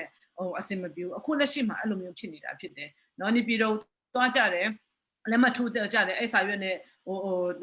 တိုင်းဒေသကြီးနဲ့ပြည်နယ်တွေကိုသွားပြီးတော့မှဝန်ကြီးတွေကိုဒီတိုင်းလုပ်ရမယ်ဆိုပြီးတော့သွားပြတ်ချပြတဲ့ဟာမျိုးဒါတွေကကျမတို့ပြောနေတဲ့ investment တွေမဟုတ်ဘူးဆိုတော့နိုင်ငံရေးပြန်ပြီးတော့ပြန်ခြုံရမယ်ဆိုလို့ရှိရင် Federal အရင်ရဖို့လိုအပ်တယ်ကိုပိုင်ပြတ်ထန်းခွင့်ရှိဖို့လိုအပ်တယ်ဒီဟာအတွက်ကိုပိုင်ပြတ်ထန်းခွင့်ရှိပြီဆိုလို့ရှိရင် Federal ရစနစ်အရာကျမတို့အုပ်ချုပ်ပြီးပြီဆိုလို့ရှိရင်ခုနဘဟုအစိုးရနဲ့တက်ဆိုင်ရာဝန်ကြီးဌာနတွေကြားထဲမှာညှိနှိုင်းလို့ရပြီနော်ပြည်နယ်အစိုးရနဲ့ဘဟုအစိုးရနဲ့ဝန်ကြီးဌာနတွေကြားထဲမှာညှိလို့ရပြီဒီဟာဘလောက်ဆိုပြီးတော့လုပ်လို့ရမှာဖြစ်တယ်ဒါကအစိုးရပိုင်းကကိစ္စပေါ့private sector ဘက်ကနေကြည့်မယ်ဆိုလို့ရှိရင်ကျွန်မလေ့လာထားတာကဒီ private sector တွေကနော် company တွေကတခြားနိုင်ငံမှာ investment သွားလုပ်မယ်ဆိုလို့ရှိရင်သူဘာတွေကြည့်နေလဲဆိုတဲ့ဟာတွေကိုလေ့လာထားတဲ့အရာဖြစ်တယ်ပညာရပ်ဖြစ်တယ်ဆိုတော့ဒီ private sector တွေကသူကတော်တော်များများကကြတော့တနည်းအားဖြင့်ကိုသွားမယ်ဆိုလို့ရှိရင် political stability ပေါ့နိုင်ငံရေးတည်ငြိမ်မှုဘယ်လောက်ရှိလဲနော်လူမှုရေးတည်ငြိမ်မှုဘယ်လောက်ရှိလဲအဲ့ဟာရှိနေတဲ့လူတွေရဲ့ပညာရေးရည်ချင်းနော်ဒါတွေကဘယ်လောက်ထိချင်းရှိလဲနော် labor ကဘယ်လိုချင်းရှိတယ်ဒါတွေကိုအကုန်လုံးသူကrisk analysis တွေကိုလုပ်ရတာဖြစ်တယ်အဲ့ဒါတွေအကုန်လုံးကို risk analysis လုပ်ပြီးတော့မှပဲဒီနေရာမှာသူ invest လုပ်တင်မလုပ်တင်ကိုသူဆုံးဖြတ်တာဖြစ်တယ်နော်ဥပဒေရဘယ်လောက်ထိလုံခြုံမှုရှိလဲဆိုတဲ့ဟာမျိုးတွေဆိုတော့အကယ်လို့ကျမတို့အနေနဲ့က investment လုပ်ချင်တယ်ဆိုလို့ရှိရင်ခုန enabling environment ကိုဥပဒေရှုထောင့်နိုင်ငံရေးရှုထောင့်လူမှုရေးရှုထောင့်ကနေအကုန်လုံးကြည့်ရမှာဖြစ်တယ်ပြီးရင် basic infrastructure တွေပေါ့လမ်းပန်းဆက်သွယ်ရေးကဘယ်လိုချင်းရှိလဲဆိုတဲ့ဟာတွေဆိုတော့အခုကျမနဲ့သိထားတဲ့လူတွေဒီတဘာဝတန်ရန်စာတက်ပဲမှာလည်းပဲinvestment လုပ်နေတယ်ကျမသိထားတဲ့လူတွေဟာဆိုလို့ရှိရင်ခုနတနှစ်လာပြီးတော့မှမေလာတိုးမယ်အကုန်လုံးယူသွားပြီးတော့မှထွက်သွားတဲ့လူတွေမဟုတ်ဘူးเนาะဒီနေရာကို study ကောင်းလေးလုပ်ပြီးတော့မှအကြာကြီး9နှစ်10နှစ်15နှစ် invest လုပ်သွားမဲ့လူတွေဖြစ်တယ်ဆိုတော့ဒီလိုမျိုးလူတွေကိုရဖို့ရန်အတွက်ဆိုလို့ရှိရင်အများကြီးကျမတို့စီမှာ power ရှိပြီးတော့မှညှိလို့မှရမှာဖြစ်တယ်ခုနဒီလိုမျိုးလာပြီး invest လုပ်ချင်တဲ့လူတွေလည်းကျမတို့စီမှာတငယ်ချင်းတွေရှိတယ် ဒါပေမဲ့ခုနပြောသလိုပဲကိုရီးယားခုနဥပဒေအရနိုင်ငံရေးအရလုတ်ပင်ခွင့်အရင်ရှိဖို့လိုအပ်တယ်ခုနပါနင်းမီသွားတဲ့ဟာတကယ်ရောလုပ်လို့ရမလားဆိုတာတကယ်မှာကျတော့ဒီ investment တွေကို private sector တွေအနေနဲ့ကပြည်နယ်တစ်ခုတွေမှာဝင်လာလို့ရအောင်ကပြည်နယ်အစိုးရကသူကနေဖိတ်ခေါ်ရမှာဖြစ်တယ်နော်ဘဟုအစိုးရကနေခုန development ပိုင်းဆိုင်ရာမှာတော့ဟာတော့ဒီဟာတော့ပိတ်ဆန်ချင်းနေထင်မယ်ဒါပေမဲ့စီးပွားရေးပိုင်းဆိုင်ရာမှာကျွန်တော်တို့ကျမတို့ရဲ့ပြည်နယ်မှာဒါတွေလိုအပ်တယ်ဒီနေရာမှာ invest လုပ်နိုင်ဖို့ရန်အတွက်ကကျွန်တော်တို့ဒီ company လိုမျိုးကိုခေါ်ချင်တယ်ဒီလိုခေါ်ချင်တယ်ဆိုလို့ရှိရင်ဘဟုအစိုးရလည်းငင်းမှာမဟုတ်ဘူးငင်းလို့လည်းမရဘူးဖွဲ့စည်းပုံချခံဥပဒေထဲမှာလည်းတချို့ဟာတွေပါထားပြီးသားရှိတယ်ဆိုတော့ဒါတွေကကျမတို့ပြည်နယ်အစိုးရကစီးပွားရေးအရာ vision ကောင်းကောင်းလေးရှိဖို့ပဲလိုအပ်တယ်ကိုယ့်ရဲ့ပြည်နယ်မှာရေရှည်ခံတဲ့ investment လိုမျိုးကိုစဉ်းစားပြီးတော့မှဖိတ်ခေါ်တတ်ဖို့ပဲအရေးကြီးတယ်ဆိုတော့လောလောဆယ် NLD ဆိုရတယ်အဲ့ဒီ idea မရှိဘူးအပေါ်ကနေရော့ဒါစားဆိုပြီးတော့စားတယ်ဒါလုတ်ဆိုပြီးတော့လုတ်တယ်ဆိုတော့ကျွန်တော်သဘောမျိုးပဲဖြစ်တယ်အခုအချိန်တွေကကျမတို့လိုချင်တဲ့အစိုးရကဒါမျိုးမဟုတ်ဘူးကျမတို့လိုချင်တဲ့အစိုးရကချင်းပြည်သူတွေအတွက်ဘာလိုအပ်လဲဒီဟာရဖို့ရန်အတွက်ဘယ်သူကိုသွားစကားပြောရမလဲဘယ် company ကိုဖိတ်ရမလဲနော်ဘယ်အစိုးရကိုဒီဟာအတွက်ကိုဖိတ်ရမလဲဘဟုမှာဘယ်လောက်ပြနိုင်မလဲဘယ်လောက်လုပ်ပြနိုင်မလဲဘဟုကမလုပ်ပြနိုင်ဘူးဆိုဘယ်သူတွေကိုအကူငွေတောင်းရမလဲဘယ်သူတွေကိုလုပ်ခိုင်းရမလဲဆိုပြီးတော့assertive ဖြစ်တဲ့အစိုးရမျိုး competent ရှိတဲ့အစိုးရမျိုးကိုကျမတို့လိုချင်တာဖြစ်တယ်ဆိုတော့ဒီလိုမျိုးအစိုးရဖြစ်အောင်လဲကျမတို့အစီအစဉ်တွေပြင်ဆင်နေတာဖြစ်တယ်ဟုတ်ကဲ့ကျေးဇူးတင်တယ်ပေါ့ဒီဟာနဲ့ပတ်သက်ပြီးတော့ကျွန်တော်တို့ဒီစကားပြောရလဲတနားရီကြောရှိနေပြီပေါ့ဆိုတော့ခုချင်းချင်း online ဟုတ်ကဲ့အဆုံးတော့မတက်သေးဘူးဟုတ်ကဲ့ online ကနေဒီလိုတနားရီကြောကြည့်ပေးတဲ့channel post ပရိသတ်တွေကိုလည်းကျေးဇူးတင်တယ်ကျွန်တော်တို့နောက်15မိနစ်20အတွင်းမှာ wrap up လုပ်ဖို့လည်းကြိုးစားပါမယ်ဆိုတော့ကျွန်တော်နောက်ထပ်မေးခွန်း2ခု3ခုလောက်ပေါင်းပြီးတော့ပဲမေးလိုက်မယ်ပြီးတော့အဲ့ဒီအချိန်မှာပဲCheery ထက်ဖြစ်ချင်တဲ့ဟာလေးကြည့်ပြီးတော့ဖြည့်ပေးလိုက်ပေါ့နော်ဆိုတော့ဒီ CNLD အနေနဲ့ဒီလာမဲ့ရွေးကောက်ပွဲအတွက်ဒီချင်းလို့တော့မိဖွင့်ကြဖို့လာခံ time to reclaim or the officially ထားတဲ့အတိုင်းဆိုတော့ regain ပေါ့ဒီ chin rights ဆိုတော့ပဲဒီ slogan party ရဲ့အဓိကမူထူဖြစ်နေနေတုံးထားတာတွေ့ရတယ်ဆိုတော့ဒီနဲ့ပတ်သက်ပြီးတော့တချို့ဒီလူတွေပြောတယ်ပေါ့ညာတကယ် practical ဖြစ်နိုင်မလားပေါ့ဆိုတော့တစ်ဖက်မှာတကယ်ဒီကျွန်တော်တို့ချင်းပြည်နယ်အစဉ်ဆုံးပြည်နယ်ကိုဖွံ့ဖြိုးဖို့ပညာရေးမှာမြင့်တင်ဖို့ကျန်းမာရေးမှာပိုပြီးတော့ကောင်းလာဖို့အတွက်ဘလို့ပုံစံနဲ့ plan revision ရှိလဲပေါ့နော်ခုနမချေပဲပြောနည်းနည်းထည့်ပြောတာဟာပေါ့ဒီမြို့နယ်တိုင်းမှာဒီ airstrip airport လာဆောက်မယ်ဆိုတာတော့လေပေါ်မှာအိမ်ဆောက်တယ်လို့ပဲပေါ့အဲ့လိုပုံစံပြောတာတွေဒီတခြားဒီ CNLD တကယ် practical plan လေးဥပမာတစ်ခုအများကြီးတော့ပြောမယ့်ချိန်မရှိတော့ဘူးပေါ့နော်တစ်ခုနှစ်ခုလေးနဲ့ဒီတကယ်အဲ့ဒီချင်းတို့အကြီးပြန်ရဖို့ခွင့်ကြီးပြန်ရဖို့အတွက်ဥပမာတစ်ခုနှစ်ခုလေးနဲ့ practical ဖြစ်နိုင်တဲ့ဟာလေးပြည်သူတွေယူလို့ရတဲ့ဟာ take away ဖြစ်သွားတဲ့ဟာ take away လို့ယူလို့ရတဲ့ဟာလေးကိုကျွန်တော်ပြောစေချင်တယ်okay ဒီဟာကိုအရင်ဖြည့်ပြီးတော့ကျွန်တော်နောက်ထပ်တစ်ခုလောက်မေးချင်တာတော့ရှိသေးတယ်ဒီ message နဲ့ရတာဟာလေးရှိတယ်ဆိုတော့မချေပဲရင်ဖြည့်ပေးလိုက်ပါဦးခဲ့ဒီချင်းကျမတို့ရဲ့အခွင့်အရေးကိုပြန်ရဖို့ဆိုတာကလွယ်တဲ့ကိစ္စတွေလည်းရှိတယ်နော်ဥပမာဆိုလို့ရှိရင်ချင်းလူမျိုးသားနေ့ကိုကျမတို့ holiday လုပ်ချင်တယ်အဲ့တော့ကျမတို့ကဒီခုန16နေရာမှာချင်းပြည်နယ်မှာလွတ်တော်မှာကျမတို့အများဆုံးနေရာရောက်ရင်14နေရာလောက်ရရင်ဒီချင်းလူမျိုးသားနေ့ကိုတိုင်မိုက်ပေါ့တကယ်ကိုချင်းမျိုးသားရဲ့ symbolic အနေနဲ့ချင်းပြည်နယ်မှာရုံးပိတ်ရက်လုပ်မယ်ကောင်းလေးနဲ့ကျင်းပမယ်ဒါမျိုးလေးတွေတအားခက်တဲ့ဟာမဟုတ်ဘူးဒါပေမဲ့ဗမာတွေကပြီးမလုပ်ဘူး NLD တွေကပြီးမလုပ်ဘူးကြက်ခိုင်ရလည်းပြီးမလုပ်ဘူးစစ်အစိုးရကလည်းပြီးမလုပ်ခဲ့ဘူးเนาะဆိုတော့ဒီဟာကလွယ်တဲ့ကိစ္စလေးတွေနောက်တစ်ခုကကျတော့လေယာမီကိစ္စเนาะအခုဒီပြည်တော်စုမှာပြုလုပ်ခဲ့တဲ့ဒီလေယာမီကိစ္စတွေနဲ့ကျမတို့ချင်း customary law ပေါ့ဒီဒလိထုံးတိုင်းရကျင့်သုံးခဲ့တဲ့လေယာမီဥပဒေတွေနဲ့လုံးဝဆန့်ကျင်နေတဲ့ဟာတွေတွေ့ရတယ် ဆိုတော့ဒါတွေဟာဆိုလို့ရှိရင်လေယာမီကိစ္စကသူ့ဟာသူဘုံမှာလှုပ်ချင်ပေမဒေတာတွေနဲ့မကွဲတိုင်းတို့ဘာလို့ညာတို့အဲ့လိုစကိုင်းတိုင်းတို့အေရဝတီတိုင်းတို့သူ့နေရာမှာလိုအပ်တယ်လို့လိုရင်လိုအပ်တယ်လို့ဥပဒေချမှတ်လုပ်ရတယ်ဒါပေမဲ့ကျမတို့ချင်းပြည်နယ်လိုမျိုး upland နေရာလိုမျိုးမှာဒီဥပဒေနဲ့လာပြီးတော့လွှမ်းမိုးလို့မရဘူးဘာလို့လဲဆိုတော့ကျမတို့ကရိုးရရကတောင်ရိုးနဲ့သူ့နေရာနဲ့သူရှိနေပြီးသားဆိုတော့ဒီဟာတွေကိုတွားပြီးဖြတ်သိမ်းနေတယ်ဆိုလို့ရှိရင်ကျမတို့ကကျမတို့ရဲ့တကယ့်ကိုချင်းအမျိုးသား symbolic ကပျောက်သွားမယ်နော်သင်္ကေတပျောက်သွားမယ်ဆိုတော့ကျမတို့ရဲ့လေယာမီတွေကျမတို့ရဲ့အမျိုးသားသင်္ကေတဖြစ်တယ်ကျမတို့ရဲ့လေယာမီတွေကျမတို့ရဲ့တောင်တန်းတွေကျမတို့ရဲ့ယဉ်ကျေးမှုသင်္ကေတတွေဖြစ်တယ်နော်ဆိုတော့ဘူဘွားနိပေါင်းများဆိုကြတဲ့ဒါဟာဒီကျမတို့တန်ဖိုးထားတဲ့အရာတွေဖြစ်တယ်ဆိုတော့ဒီဟာတွေမရှိဘူးဒီဟာတွေကအကုန်လုံး commercialize လုပ်လိုက်ပြီး privatization လုပ်လိုက်ပြီးဆိုလို့ရှိရင်ကျမတို့ရဲ့မျက်နှိုးနေတဲ့ယဉ်ကျေးမှုတွေမျက်နှိုးနေတဲ့အမျိုးသားသင်္ကေတတွေဘယ်မှာသွားဖော်ထုတ်တော့မှလဲမရှိတော့ဘူးနော်ဆိုတော့အဲ့ဒါမျိုးတွေကိုကျမတို့ကာကွယ်ပေးဖို့ရန်အတွက်လုပ်ဖို့ဖြစ်တယ်ဆိုတော့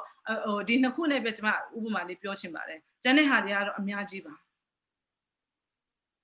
ဟုတ်ကဲ့ဆိုတော့တစ်ဆက်သေးပါပဲဒီလိုမျိုးဒီချစ်တို့အကြီးပြန်ရဖို့အတွက်ပြီးတော့လှုပ်ရှားမှုဒီလုံခဲ့တဲ့2 လလောက်ပေါ့နော်2 လလောက်မှာဒီကျွန်တော်တို့တကယ်တွေ့နေရတဲ့တခုရှိတယ်အပြန်နေကြည့်တဲ့တုံးသက်လူတွေလည်းအများကြီးတို့မြင်ကြတာဖြစ်နေထင်ပါတယ်အဲ့ဒါကတော့ youth movement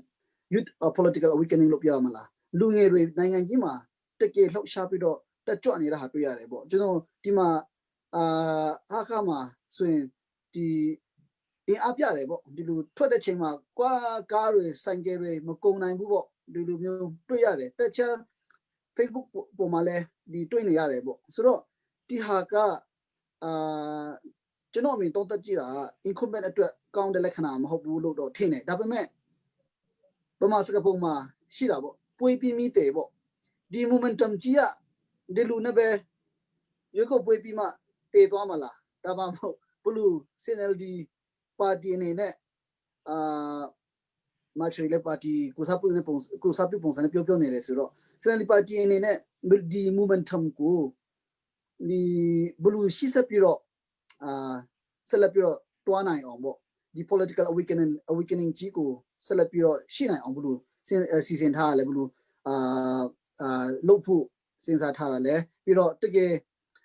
လူငယ်တွေပူပေါင်းပါဝင်နိုင်ဖို့နီလန်းကိုရောတကယ်အဆွေဖွင့်နိုင်မယ်ဆိုရင်ဘယ်ခန်းကဏ္ဍမှာလူငယ်တွေကိုပေးနိုင်မလဲပေါ့အလိုမျိုးပုံစံလေးကျွန်တော်မေးချင်တယ်ဆိုတော့နောက်မေးခွန်းတော့အခြေလဲကျူပြောစဉ်းစားလို့ရအောင်ပေါ့ဒီဘလဝကိစ္စနဲ့ကျွန်တော် social issue လေးတွေကိုကျွန်တော်မေးချင်တာဖြစ်တယ်ဒီမတိုင်ခင်လေးမှာခုနဟာလေးကိုဖြည့်စေချင်ပါတယ်အရှိကျမမဖြေတော့ဘူးဘာလို့လဲဆိုတော့ကျမကဘယ်လိုမျိုးဒီလူငယ် movement ကနေ political movement ကိုကျမတို့သွားမလဲဆိုတော့အခုပြောလိုက်လို့ရှိရင်ကိုယ့်ရဲ့ရန်သူတွေကိုကိုယ့်ရဲ့လက်နဲ့ဘယ်လောက်ရှိတယ်ဆိုတော့သွားပြတယ်လို့မျိုးဖြစ်နေမှာဆိုတော့ရှေ့ကြီးတော့ကျမမပြောတော့เนาะဆိုတော့တီချာတာကတော့ကျမတို့ရဲ့ဒီလူငယ်တွေကဒီရွေးကောက်ပွဲတစ်ခုတည်းကိုကြည့်နေတာမဟုတ်ဘူးเนาะရွေးကောက်ပွဲအလွန်ကျမတို့ရဲ့နိုင်ငံရေးပန်းတိုင်မရမချင်းဆက်သွားမှာဖြစ်တယ်ဆိုတော့ဒါလေးပဲပြောချင်တယ်နီးပြဟာတွေပြောလို့ရှိရင်တော့ဖြစ်မှာဆိုလို့ဟုတ်ကဲ့ကျွန်တော် strategy မေးမိလို့ sorry ပါတော့ okay ဆိုတော့next ခုနပြောထားသလိုပေါ့ကျွန်တော်တို့လက်ရှိနိုင်ငံကြီးနဲ့ဆက်နေတဲ့အဓိကပြဿနာတစ်ခုကsocial issue humanitarian issue ဘယ်လောက်မှကျွန်တော်ကြုံတွေ့နေရတာတွေ့ရတယ်ဆိုတော့2015မှာဒီ NLDS manifesto တစ်ခုဖြစ်တဲ့ပြည်တွင်းငင်းချမ်းကြီးနဲ့အမျိုးသားပြည်လေတင်မြင့်ရေးဆိုတာရှိပေမဲ့လည်းကျွန်တော်တို့နှစ်ပေါင်းများစွာစစ်တပ်2017မှာလက်မှတ်ထိုးပြီးမှအပိကရစေပြီးမှကျွန်တော်တနက်တန်မဲ့ကြားတာကြာပြီးမှ2015 March လအတိအကျပြောမယ်28ရက်နေ့ကနေဒီနေ့ဒီချိန်ထိတနက်တန်မငင်မတိုက်နေဘူးပေါ့ပြည်သူတွေဒုက္ခခံရတယ်ရောပေါင်း390ကျော်မှာ half population ကဒုက္ခခံရတယ်ပေါ့အခုလက်ရှိကျွန်တော်ကြားနေရတာကစားစရာလည်းမရှိဘူးလို့ကျွန်တော်ကြားနေရတယ်ဒီလိုမျိုးချိန်တွေမှာလက်ရှိ incumbent government လက်ရှိအစိုးရချင်းပြည်နယ်အစိုးရရဲ့ handling လုပ်တဲ့ပုံစံပြည်ထောင်စုကဒီဂိုင်းတဲ့ပုံစံမတ်ချေဘလူတုံးတက်မိလေဘလူပူပြီးတော့ကောင်းအောင်လုပ်နိုင်မလဲဥပမာဒီတိတ်ပွဲရမနေ့ပြန်တစ်ဖက်ခါမှာတိုက်မှာမဟုတ်ဘူးထင်ပါတယ်ပူပြီးတော့မဆိုးရစေချင်မယ်ဒီကျွန်တော် prediction ပေါ့နော်ဆိုတော့တကယ်လာမီကိုပွဲနေ CNLD နိုင်ရတော့ပြီးတော့ဒီ 16 April ကနေ CNLD ပါတီကချင်းပြည်နယ်ဆွဲကိုကိုင်းပြီးချင်းပြည်နယ်ဆွဲကနေဥစုဆောင်တော့မယ်ဆိုတော့ဘလူပုံစံနဲ့ negotiation လုပ်ပြီးတော့ဒီနေရာကိုဘလူဖြည့်ရှင်းမလဲ political နဲ့ social ဆက်ဆက်နေတဲ့ဟာမိခွန်းလေးကိုမေ့ချင်ပါတယ်အဲ့ဒါကအင်မတန်မှခက်တဲ့မိခွန်းဖြစ်တယ်ကျမကဒီအစိုးရကနေလုံမဲ့ချင်းပြည်နယ်အစိုးရကနေဆက်လုံမဲ့အထူးသဖြင့်ကျမတို့ CNLD ဥဆောင်တဲ့အစိုးရဖြစ်လာတယ်ဆိုလို့ရှိရင်လုံမဲ့ဟာဒီဖြစ်နေတဲ့အတွက်ကြောင့်အသိစိတ်ကိုကျမကမပြောချင်ဘူးဒါပေမဲ့ဒီလိုမျိုးစစ်ပွဲတွေရပ်ဖို့အတွက်က stakeholder တွေအကုန်လုံးညှိနှိုင်းကြဖို့လိုအပ်တယ်ချင်းပြည်နယ်အစိုးရမှာဆိုလို့ရှိရင် sorry ချင်းပြည်နယ်လွှတ်တော်မှာဆိုလို့ရှိရင်24ယောက်မှာ6ဦးကစစ်တပ်ကလူတွေဖြစ်တယ်ဆိုတော့ညှိဖို့လိုအပ်တယ်နော်အဓိကတော့ညှိဖို့ပါပဲပြည်သူလူထုတွေမနစ်နာအောင်ညှိဖို့ပါပဲပြီးလို့ရှိရင်ခုနလူမှုရေးရ social ခုန humanitarian လူသားချင်းစာနာထောက်ထားမှုအရာကအခက်အခဲတွေကြုံနေရတာလည်းပဲခုနဒီချက်နေတဲ့ဒီရွာသူရွာသားတွေသူတို့ရဲ့နေမီဒေတာမှာလုံလုံချုံချုံသူတို့ပြန်လာလို့ရအောင်လုံချုံရေးပိုင်းဆိုင်ရာတာဝန်ယူဖို့ပဲခုနလုံချုံရေးပိုင်းဆိုင်ရာတာဝန်ယူဖို့ဆိုတာကတက်မတော်နဲ့တခုတည်းအဆင်ပြေလို့လည်းမရဘူးအေးတခုတည်းနဲ့အဆင်ပြေလို့လည်းမရဘူးနှစ်ဖက်စလုံးကိုရီးယားညှိပြီးမှအဆင်ပြေမှဖြစ်တယ်ဆိုတော့အဓိကတော့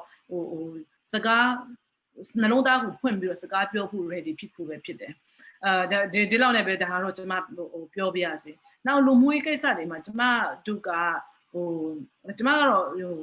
အများအားပြောလို့ရှိတယ်ကျွန်မတို့ချင်းတွေနဲ့ရခိုင်တွေနဲ့ကအတူတူရှင်တွဲနေထိုင်လာခဲ့ကြတာစစ်ပွဲတစ်ခါမှမဖြစ်ခဲ့ဘူးတယောက်နဲ့တယောက်အနိုင်ကျင့်မှုတွေ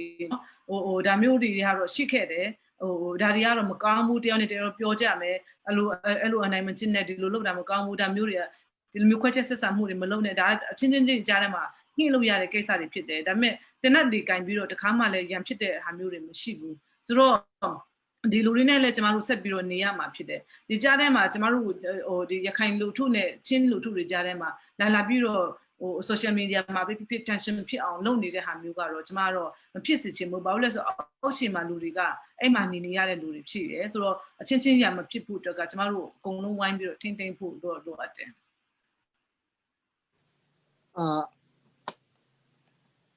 ဟုတ်ကဲ့ကျေးဇူးတင်တယ်ဆိုတော့နောက်ဆုံးဖိတ်ရောက်နေပါပြီလို့ကျွန်တော်ပထမမှာထေမေးထားတယ်ဒါပေမဲ့ကျွန်တော်ပြန်ပြီးတော့ specific ပြန်မေးချင်တာကဒီမှာပြောနေကြတာ NLD လဲချင်းပဲ NLD candidate တွေလဲချင်းပဲ CNLD လဲချင်းပဲဆိုတော့မချရီနေနဲ့ချင်းNLD ချင်းနဲ့ CNLD မတူတဲ့လုံးဝမတူတဲ့အချက်ကျွန်တော်တို့တိတဲ့နာဟာလေးတွေကိုတုံးတက်ပြီးတော့ပြောပြည်သူတွေတိနားလည်အောင်ပြောစေချင်ပါတယ် NLD ချင်းဒီ NLD ထဲမှာပါနေတဲ့လူတွေကခုနcompany မှာဆိုလို့ရှိရင်company ကြီးရှိတယ်ထားလိုက်နော်အဲ့မှာ company ကြီးထဲမှာဝန်ထမ်းတွေကတော့လူမျိုးပေါင်းစုံနေလို့ရတယ်ဥပမာဂျပန် company တွေ Toyota company တွေနော်အကုန်လုံးတကယ်သူတို့ CEO တွေသူတို့ရဲ့ board of director တွေအကုန်လုံးကဂျပန်လူမျိုးတွေဖြစ်တယ်အဲ့လိုမျိုးသူတို့ချင်းကြားထဲမှာလည်းပဲယုံကြည်နဲ့နီးပြူဟာစနစ်ကြက်နဲ့သူတို့ချင်းကြားထဲမှာဖွဲ့စည်းခဲ့တဲ့ဒီ company တွေဖြစ်တယ်အဲ့ဒီ company ထဲမှာဝန်ထမ်းတွေကတော့အင်ဒိုနီးရှားနိုင်ငံသားလည်းဖြစ်မယ်မြန်မာနိုင်ငံသားလည်းဖြစ်မယ်အများကြီးရှိမယ်ဒါကဝန်ထမ်းဖြစ်ခန့်အပ်ထားတာဆိုတော့ NLD ထဲမှာပါနေတဲ့ချင်းတွေ NLD ရဲ့ဗမာတွေရဲ့ဝန်ထမ်းတွေပဲเนาะ NLD ရဲ့ထိပ်သီးခေါင်းဆောင်တွေကိုကြည့်မယ်ဆိုလို့ရှိရင်ဗမာလူမျိုးတွေဖြစ်တယ်ဒါလည်းနင်းဇောတခါတက်စရာလည်းမလိုဘူးဟုတ်ကဲ့ပါဆိုပြီးတော့ဖြစ်နေပြီးပြီတကယ်လည်းအဖြစ်မှန်ဒါလာပြီးတော့ကျမသိတယ်Facebook မှာလာထိုင်ဆဲနေကြအောင်မယ်ဒါနဲ့ပြောလဲအောင်မယ်ကျမတို့တွေကချင်းတွေက NLD တို့ကြန့်ခံရေးတို့ကပြီးမှတွေမှာမဲဆွယ်စည်းရုံးရေးလှုပ်ရှားမှုတွေပြောနေတဲ့ဟာတွေကျမတို့ချင်းတွေကသွားမဆဲဘူးဒါပေမဲ့ကျမတို့ချင်းတွေကြားထဲမှာ NLD နဲ့ CNLD ကြားထဲမှာအဲ့လိုမျိုးတွေ debate လေးတွေလုပ်ပြီးအမြင်တွေကွဲပြီးဆိုလို့ရှိရင်အရန်ဆဲကြတယ်ဒါမျိုးတွေလည်းနိုင်ငံရေးယဉ်ကျေးမှုတွေရှိဖို့လိုအပ်တယ်ကျမအဲ့ဒါထပ်ပြီးတော့ပြောပေးရစေဆိုတော့ကျမတို့ CNLD က board of director လည်းချင်းနော်ပြီးလို့ရှိရင်ဒီကဥက္ကဋ္ဌတွေလည်းချင်းနော်အတွင်းမှုတွေလည်းချင်းဗန်တိုင်းမှုတွေလည်းချင်း member တွေလည်းချင်းဆိုတော့ချင်းအရေးကိုလုပ်ဖို့ရန်အတွက်ချင်းတွေကတည်ထောင်တဲ့ပါတီဖြစ်တယ်နော်ချင်း company ဖြစ်တယ်အဲ့ဒါကျမတို့မတူညီတဲ့အရာဖြစ်တယ်ပြီးလို့ရှိရင်ကျမတို့ကလူကိုအားမကူဘူးဒီ interview လုပ်ဖို့ရန်အတွက်ကျမစုတောင်းတာ2ရက်လောက်ရှိတယ်အရင်စုတောင်းတယ်အော်ဆိုကိုစကားတစ်ခုပြောလိုက်လို့ရှိရင်မှားသွားနိုင်တယ်ဆိုတော့အဲ့လိုမမှားမိအောင်ကျမကအများကြီးစုတောင်းတယ်ဒီလိုပဲကျမတို့ CNLD ရဲ့ခေါင်းဆောင်ဗုဒ္ဓဘာသာတွေလည်းရှိတယ်ကျမတို့စီမှာနော်အကုန်လုံးကသူ့ညာနဲ့သူနော်တခုခုလုပ်ပြီဆိုလို့ရှိရင်ဖះကိုတိုင်ပင်တဲ့လူတွေဖြစ်တယ်ဆိုတော့ကျမတို့ရဲ့အထက်မှာဖះပဲရှိတယ်ဒါကလူကိုကျမတို့အမိန့်ခံတာမဟုတ်ဘူးဖះရဲ့အမိန့်ကိုခံတဲ့လူတွေဖြစ်တယ်ဒါကျမတို့ထူးခြားချက်ပဲOkay. That's when personal bekunle chine lunkere yoka point male ma chiria pian khere practically belu akekemyu chongya le belu lwe le belu khere so ma chiပြောရင်တော့မကုန်လောက်ဘူးဒါပေမဲ့ဘာဖြစ်လို့ကျွန်တော်တီးထားတာမမှားရင်ပေါ့နော်အမေရိကဝါရှင်တန်ကနေခီးတွေဗမာပြည်ကိုလွှတ်လာပြီးဆိုရင်တော့ခြေတွေကိုတွားတွေ့ရမယ်ဆိုတာတွေရှိတယ်လို့ကျွန်တော်ကြားဖူးတာတွေရှိတယ်ပေါ့ပြီးတော့ခုနပထမမှာကျွန်တော်ပြောထားပြီးသားဒီhuman rights awards တွေ EU ပေးတာ UNDP ပေးတာတွေလည်းရှိထားတဲ့လူကျွန်တော်တို့ရဲ့ very ဘယ်လိုပြောမလဲထူးချွန်တဲ့အမျိုးသမီးတယောက်အနေနဲ့ဘာဖြစ်လို့ဒီတစ်ခေါက်ကအမဝင်ပဲနဲ့ဒီအပြင်ဖက်နဲ့ပဲ support လုပ်နေရတာလဲဆိုတာလေးကိုကျွန်တော်တို့သိချင်တယ်တချို့လူတွေပြောကျွန်တော်အရင်မေးကြည့်တယ်ပေါ့လူတွေမေးကြည့်တော့သူ့ယောက်ျားသူ့ယောက်ျားကဒီချင်းရဝင်ကြီးအတွက်ဝင်ပြန်နေလို့ဖြစ်မလားဘာကြောင့်ပြောတယ်လူတွေရှိတယ်ဒါပေမဲ့မချီရီပဲဒီမှာရှိနေတယ်စမချီရီကပဲဖြေလို့ရမလားမရဘူးဆိုရင်လည်းအဲ့ဒါတော့ရပါတယ်ဒီ private issue ဖြစ်တဲ့အတွက်ကြောင့်ပေါ့နော်ဆိုတော့ဒါလေးမေးချင်ပါတယ်ဟုတ်ကဲ့ကျမကဒီတစ်ခေါက်ဝင်မပြိုင်ဘူးဆိုတာအကြောင်းမျိုးရှိတယ်တစ်ချက်ကဒီကျမတို့ရဲ့ကျမကလေးကအခုမှဒုတိယကလေးကျမမှာကလေး2ယောက်ရှိတယ်သမီးနဲ့သမီးကအကြီးသားအငယ်ပေါ့နော်အငယ်က2နှစ်မပြည့်သေးဘူးဆိုတော့ထားခဲ့ဖို့အတွက်အင်မတန်မှခက်တယ်သူနဲ့ campaign လုပ်သွားဖို့ရန်အတွက်လက်တွေ့မကြဘူးဒါကကျမရဲ့ဟိုပါပေါ့နောက်တစ်ခုကကြတော့ကျမတို့ပါတီထဲမှာအကုန်လုံး candidate သွားလို့မရဘူးခုနကကျမပြောသလိုကျမတို့ရဲ့နိုင်ငံရေးပန်းတိုင်ကိုတောက်လျှောက်ရည်ရှည်သွားဖို့ရန်အတွက်နော်နှစ်5နှစ်နောက်10နှစ်နှစ်30နှစ်40နှစ်50တော့သွားဖို့ရန်အတွက်က institutionalization ဒီပါတီတိဆောက်ရေးလုပ်ဖို့လိုအပ်တယ်အဲ့ဒါကြောင့်မို့တော်တော်များများကျမတို့ကျန်တဲ့လူတွေအင်မတန်မှထက်မြက်တဲ့ကျမတို့လူငယ်တွေ CNLD ထဲမှာဒီကြံခဲ့တဲ့လူတွေအများကြီးရှိတယ်ဘာလို့ဆိုပါတီတိဆောက်ရေးမှာကျမတို့ကကြံခဲ့ဖို့လိုအပ်တယ်အဲ့ဒါကြောင့်မို့ဒါကကိုယ့်ရဲ့ပါတီပိုင်းဆိုင်ရာနောက်တစ်ခုကကျတော့ခုနဟုတ်တယ်ကျမအမျိုးသားကဒီမကွေးတိုင်းမှာရှိနေတဲ့ချင်းတွေအတွက်ကိုသူလှုပ်ချင်တယ်အဲ့တော့ကျမတို့ CNLD အနေနဲ့ရေးရဝင်ချင်းနေရာမှာဝင်ပါတယ်အဲ့ဒါနဲ့စကားမဆက်ကျမကပြောချင်တာကတော်တော်များများက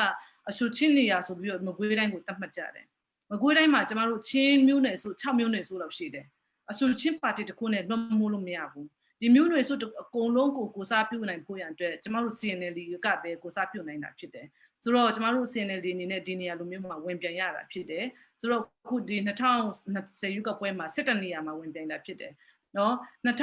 မကွေးတိုင်းချင်းတွေရဲ့အခြေအနေက2010မှာကြန့်ခိုင်ရေးကိုအကုန်မဲပြီးတယ်2015မှာ NLD ကိုအကုန်မဲပြီးတယ်ဒါပေမဲ့အဲ့ဒီလွှတ်တော်မှတ်တွေကရွာတွေတခါမှပြန်မရောက်တဲ့နေရာတွေအများကြီးရှိတယ်ဆိုတော့ကျမတို့ကဒီဟာတွေကိုမဖြစ်တော့ဘူးနိုင်ငံရေးကိုစားပြုမှုလိုအပ်တယ်ဆိုပြီးတော့ကျမတို့ကဒီမကွေးတိုင်းမှာဝင်ပြန်ရတာဖြစ်တယ်ဆိုတော့ဒါကမကွေးတိုင်းရဲ့အခြေအနေပေါ့နော်ချင်းပြည်သူလူထုတွေအထူးသဖြင့်ကျမကိုမျှော်လင့်နေတဲ့ဖလန်းမြို့နယ်ကချင်းပြည်သူလူထုတွေကိုကျမအထူးပဲတောင်းပန်ခြင်းနဲ့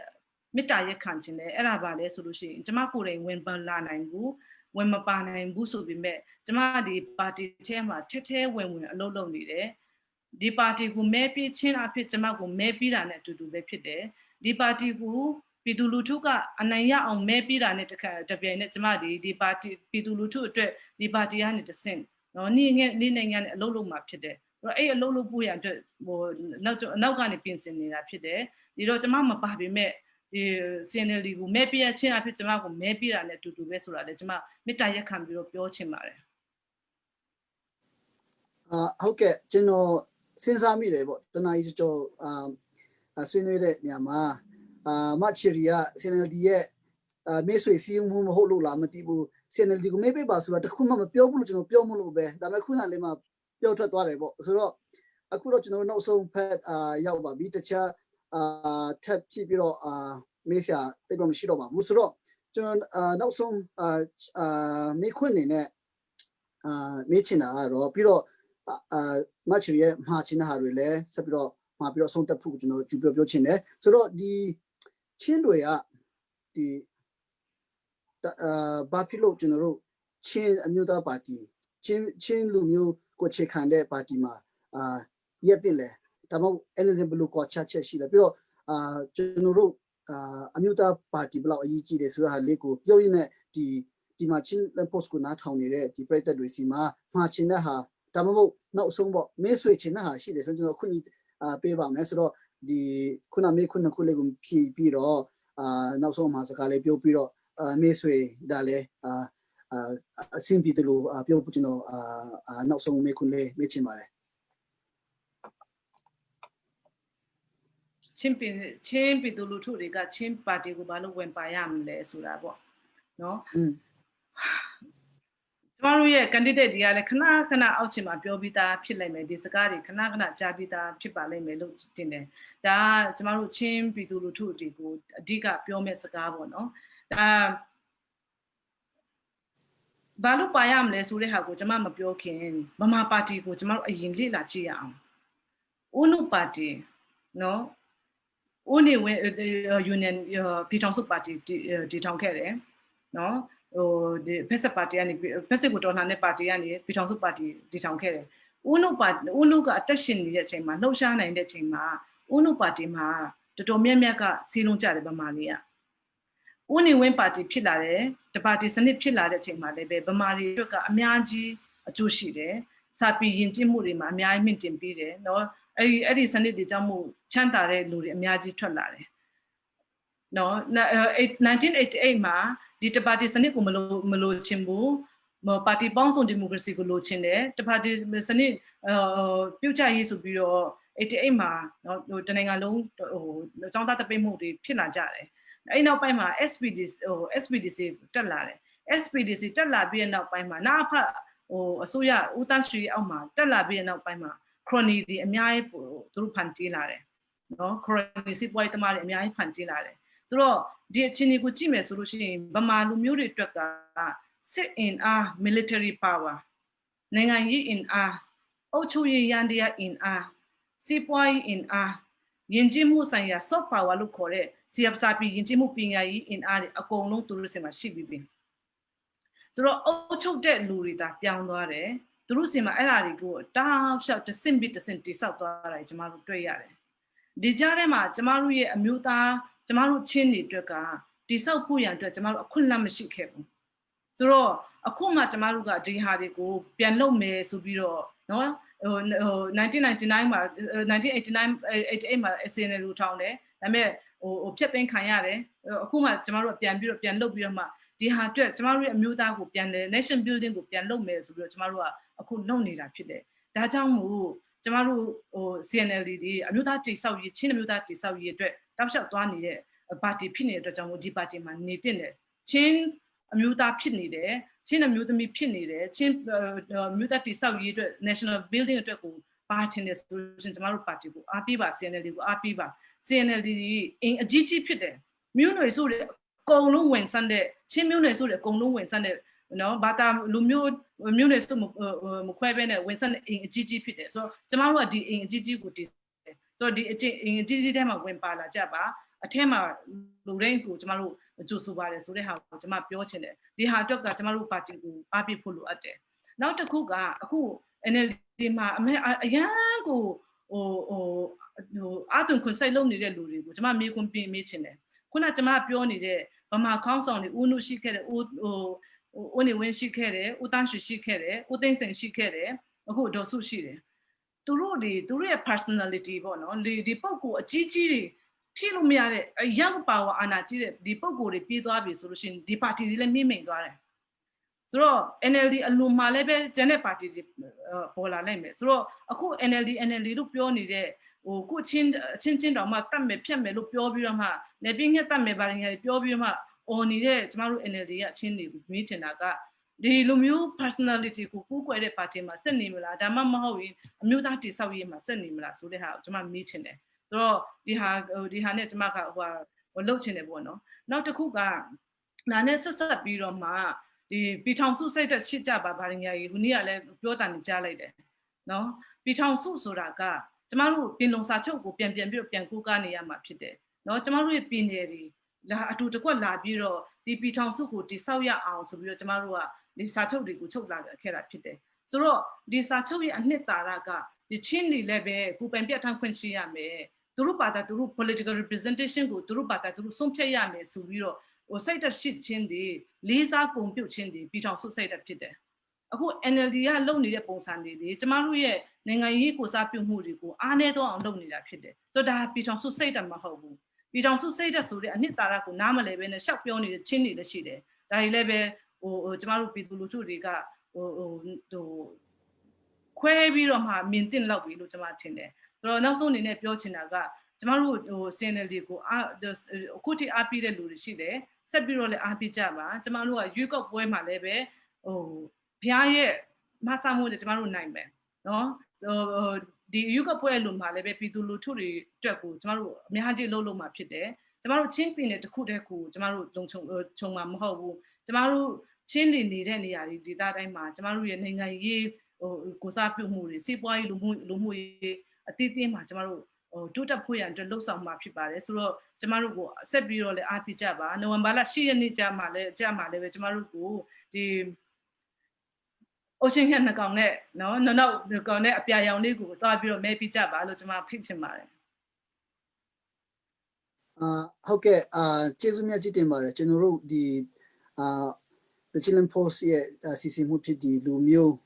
တွေ့ဆုံပြီးတော့ဆွေးနွေးနိုင်တဲ့အချိန်ကိုပေးတဲ့အတွက်ကြောင့်ကျေးဇူးများကြီးတင်ပါတယ်စိတ်ရှိရှိနဲ့မေးခွန်းတွေမေးပေးတဲ့မေးတဲ့ဟာတွေကိုလည်းဖြည့်ပေးတဲ့အတွက်ကြောင့်ကျေးဇူးတင်တယ်ပြီး online ကနေမေးခွန်းပေးတဲ့ဟာတစ်ခုနှစ်ခုလောက်ကိုလည်းထပ်ပြီးတော့ကျွန်တော်မေးတဲ့ဟာတွေရှိပါတယ်ဆိုတော့ကျွန်တော်တို့ဒီလူမျိုးinterview လုပ်ဖို့ရအတွက်ကျွန်တော်တို့ပါတီဖက်ကပုံကူတွေကိုမေးခွန်းကြည့်ပြီးတော့ပေးရမရှိတော့ပါဘူးဆိုတော့ကျွန်တော်တို့ဒီလူမျိုးတနင်္လာကျော်ချင်းပေးပြီးတော့ကြည့်ရှုရတဲ့ Chilean Post ပရိသတ်တွေပြီးတော့နိုင်ငံရေးစိတ်ဝင်စားတဲ့လူငယ်တွေပြီးတော့ဒီမှာlive နဲ့ကြည့်နေတဲ့လူတွေကိုကျေးဇူးများချီးတင်ပါတယ်လို့ပြောချင်ပါတယ်ဆိုတော့ဒီလောက်နဲ့ပဲကျွန်တော်တို့မ Cheery Zahau နဲ့ interview လုပ်တဲ့အစီအစဉ်ကိုအဆုံးသတ်ပါမယ်ကျွန်တော်နာမည်ကတော့ Salai Samilian ဖြစ်ပါတယ်ကျေးဇူးများချီးတင်ပါတယ်ကျေးဇူးများတင်ပါတယ်